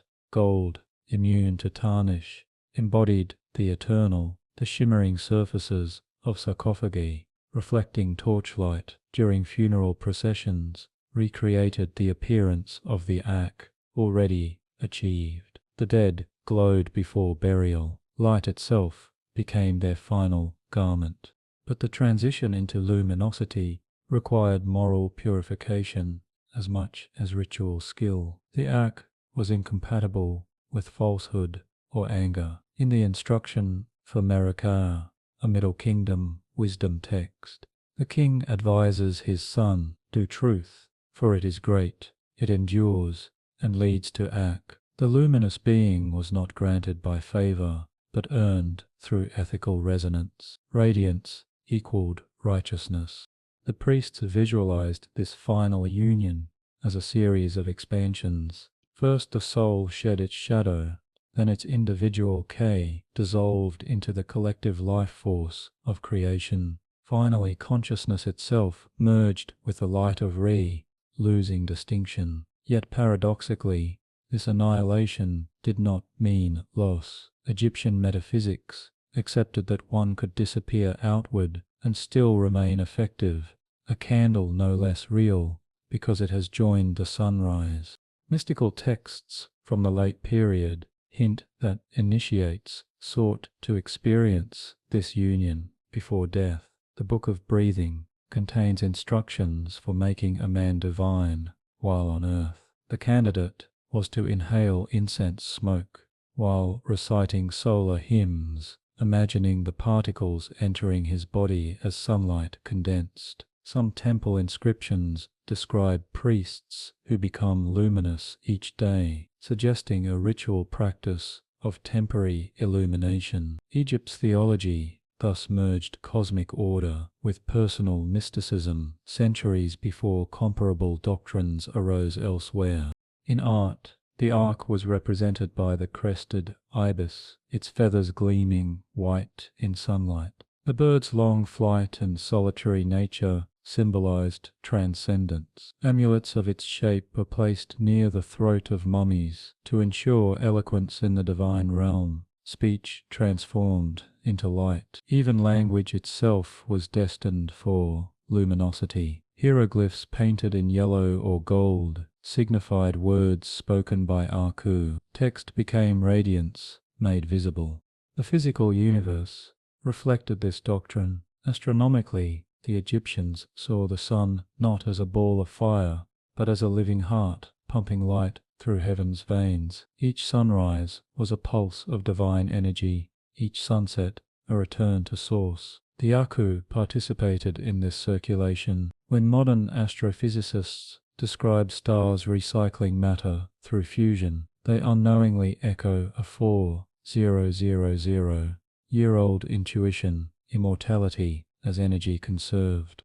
The phrase luminous in the luminous implies recursion, light within light, awareness aware of itself. Philosophically, it anticipates later metaphysical ideas of consciousness as self-reflecting illumination. For Egyptians, such abstraction remained embodied. Light was still warmth, still movement, still life. The divine was not remote, but radiant in every sunrise, every polished surface. Temples faced east, so that morning rays entered sanctuaries, touching statues at first light, symbolizing that gods were literally recharged by the sun. The faithful stood within that glow and felt themselves part of the same current. Yet the priests preserved mystery around this highest state.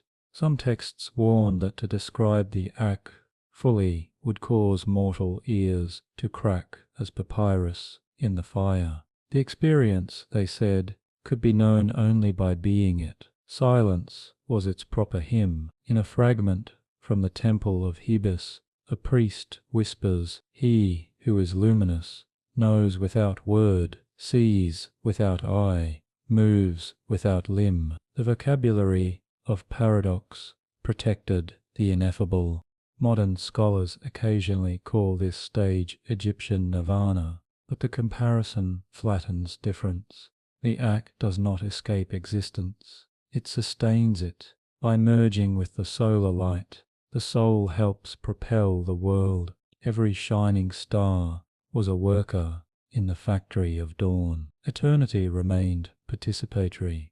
To stand in Egypt at sunrise today, when the limestone temples flare gold, is to witness the same logic at work. The light that touches the ancient reliefs is the same light those artists once invoked. In every reflection off the Nile's surface, the Aku still shimmer. They are the luminous in the luminous, the dead who never stopped shining.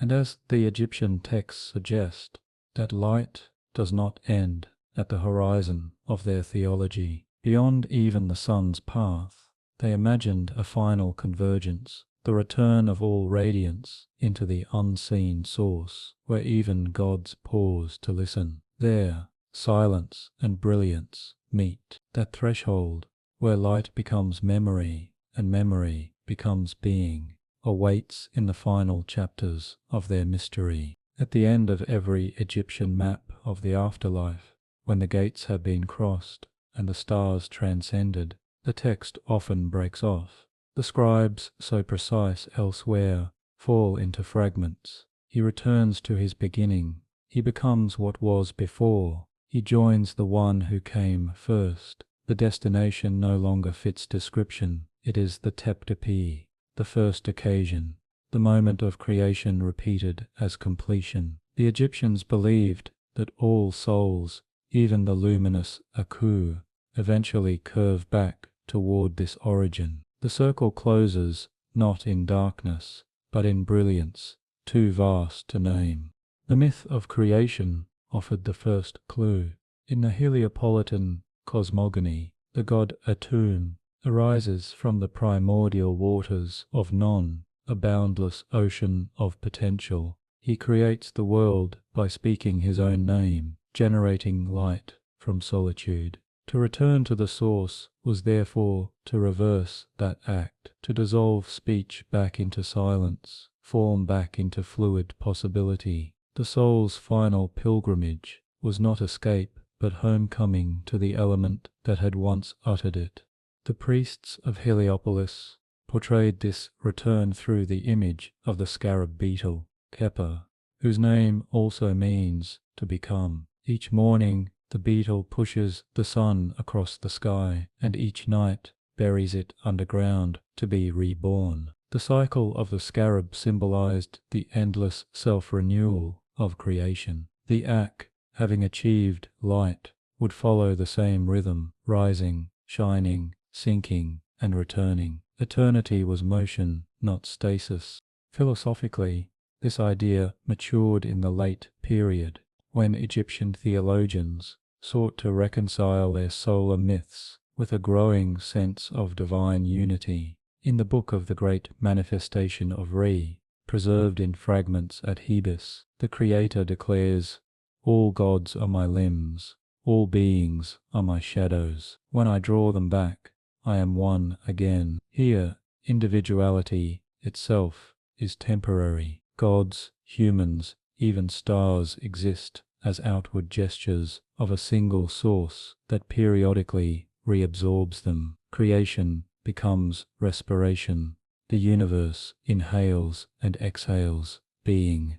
The Shabaka stone, an 8th century BCE monument recording Memphite theology, expresses the same in more concrete terms. Ptah, god of craftsmen, is said to have created the world through heart and tongue, thought and speech. When creation ends, the text implies both return to silence. The world's end is not destruction, but completion of a sentence. Every spoken word, every carved name, resolves back into the mind that conceived it. For Egyptians, eternity was grammar perfected. Archaeological evidence suggests that funerary rituals subtly prepared the dead for this dissolution. In the final prayers of the opening of the mouth ceremony, the priest whispers, "You are complete, you are perfect, you are at peace." Then he falls silent for several breaths. That silence was itself a rite, the first rehearsal of return. The logic endured in later liturgies. Even Coptic prayers retain measured pauses that mark the transition from sound to contemplation. Egypt's ritual technology extended beyond time. In the tomb of Ramses VI, one wall shows a rare image of Atum swallowing the sun. The caption reads, "He returns to his body." Scholars debate its meaning. Some see it as the setting sun re-entering the Creator, others as the cosmos collapsing into unity. Either way, it portrays the moment when multiplicity re-merges with origin. The divine act that began history also ends it, like a breath drawn back after exhalation. This return was not feared, unlike later apocalyptic visions. Egyptian cosmology never imagined annihilation. The Nun, the endless water, was not void, but potential. To dissolve into it was to rest in plenitude, to become seed within source. The Book of the Dead closes with an assurance. He goes forth by day and returns by night. His going is his coming. In such logic, death itself is symmetrical, life reflected backward.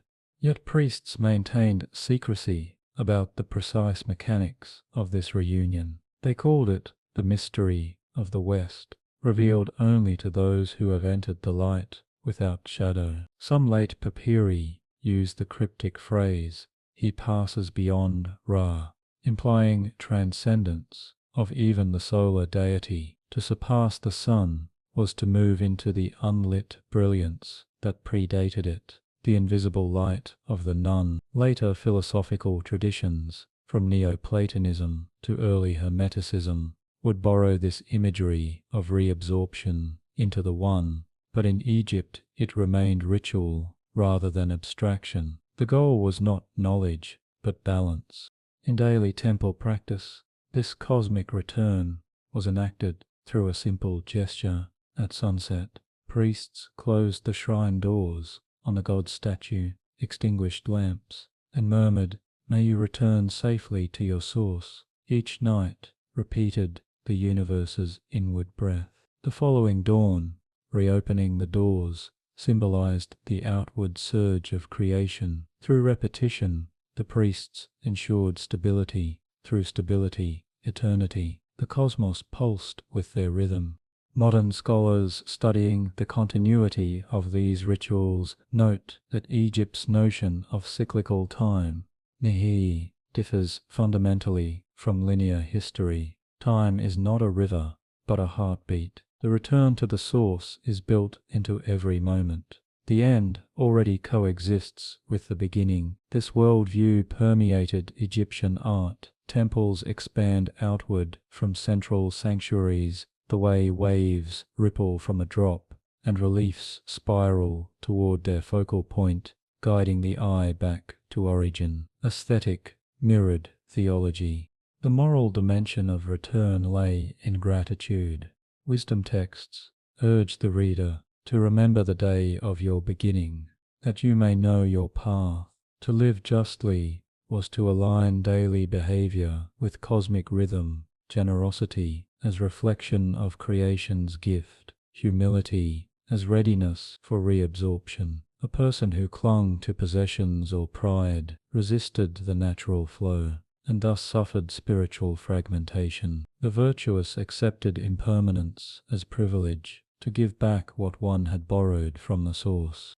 Archaeological finds from late dynasties show small round mirrors placed in tombs, their backs engraved with prayers to Hathor, goddess of reflection and renewal.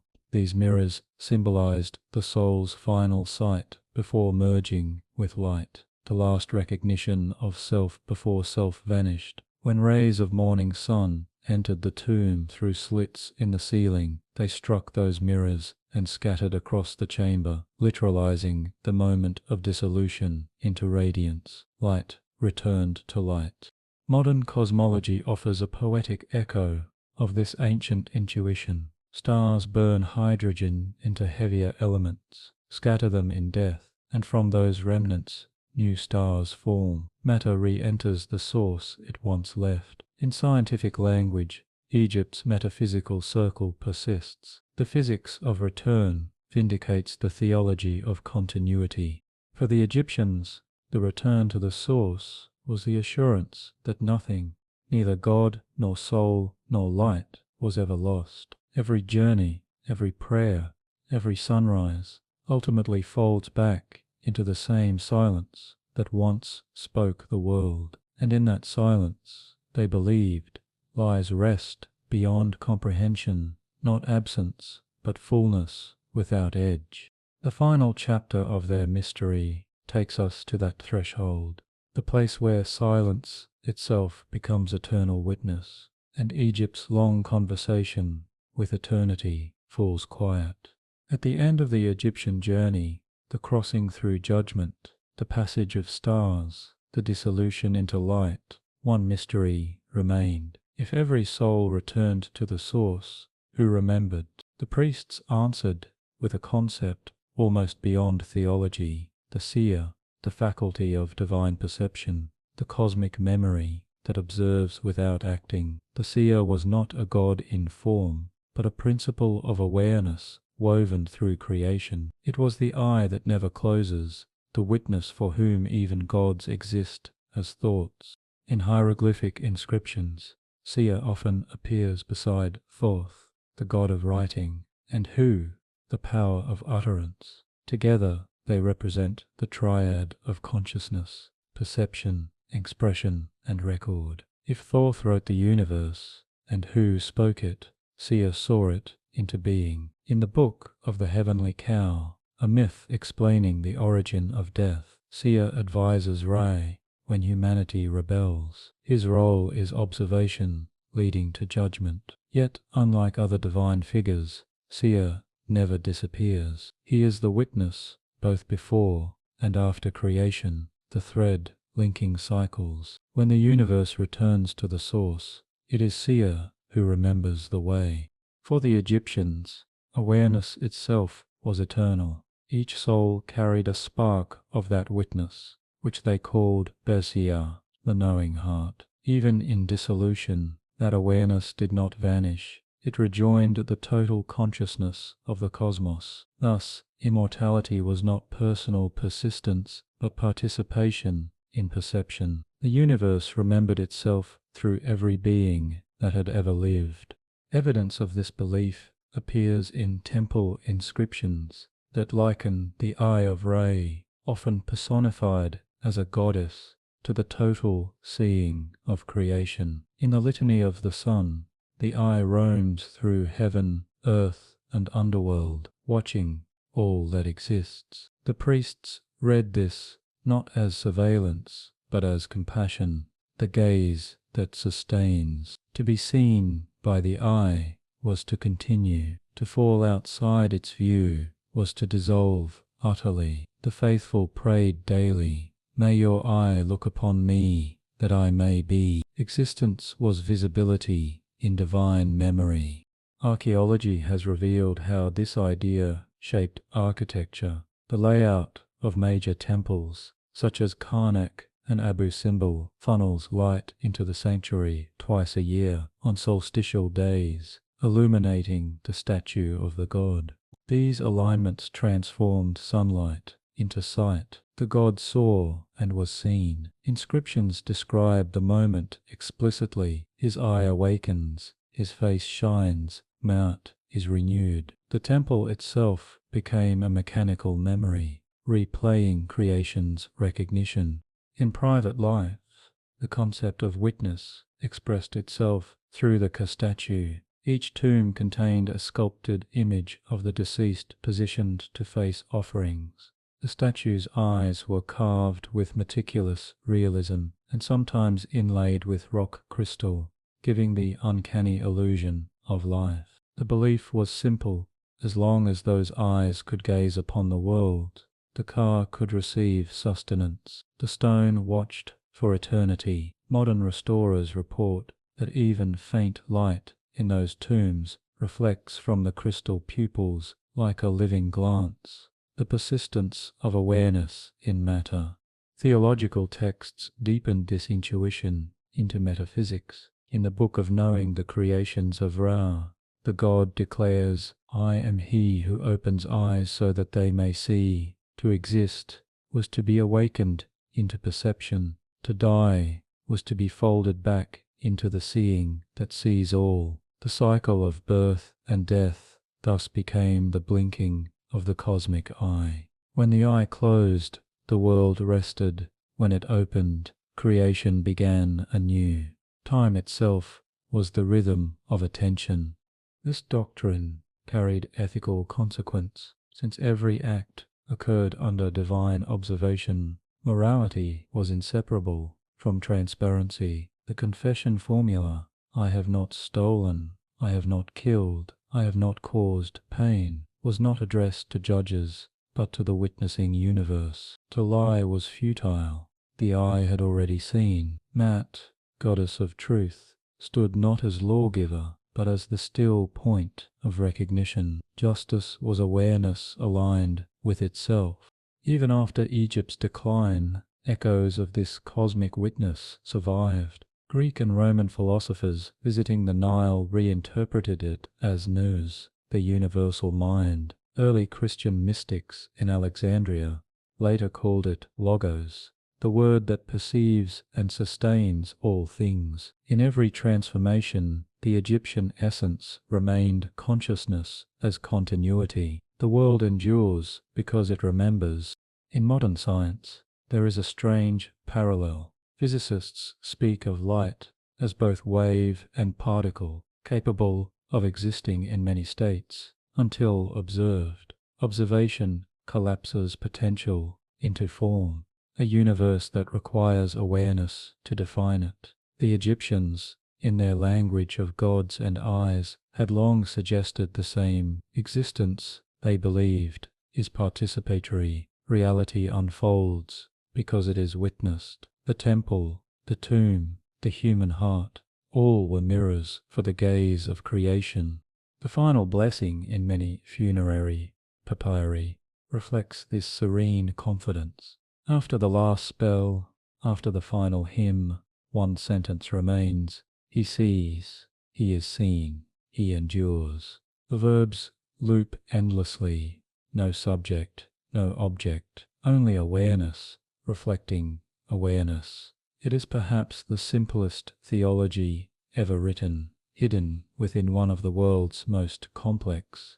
Archaeologists often describe a moment familiar to all who work among Egypt's ruins. Descending into a tomb untouched for millennia, they feel the sudden weight of stillness, not emptiness, but attention, as though the space itself is awake. The air seems to wait for recognition. In that hush, one understands what the ancients meant by eternal witness. Memory is the true immortality. For the Egyptians, to live rightly was to contribute to that great memory, to add clarity rather than confusion. Every honest word, every act of balance, strengthened Maat. In return, the cosmos remembered the individual kindly. Forgetfulness was the only death. The great promise of their religion was not resurrection of the body, but preservation of meaning. And so, after 3,000 years, their monuments still speak, not with sound, but with gaze. The statues of Luxor stare across the Nile toward the rising sun. The eyes of Nefertari, painted in deep black, meet ours across time. They have fulfilled their theology. They are seen, therefore they are. The Egyptians built no final apocalypse, no last judgment beyond return. The story simply folds back into observation. Creation endures because the eye remains open. In that sense, Egypt's greatest cover-up of the afterlife was not secrecy but simplicity. That eternity was never elsewhere. It was this moment, illuminated by awareness. And perhaps that is the message their monuments still whisper through desert wind. You are being seen, and in that seeing you belong. The witness is eternal.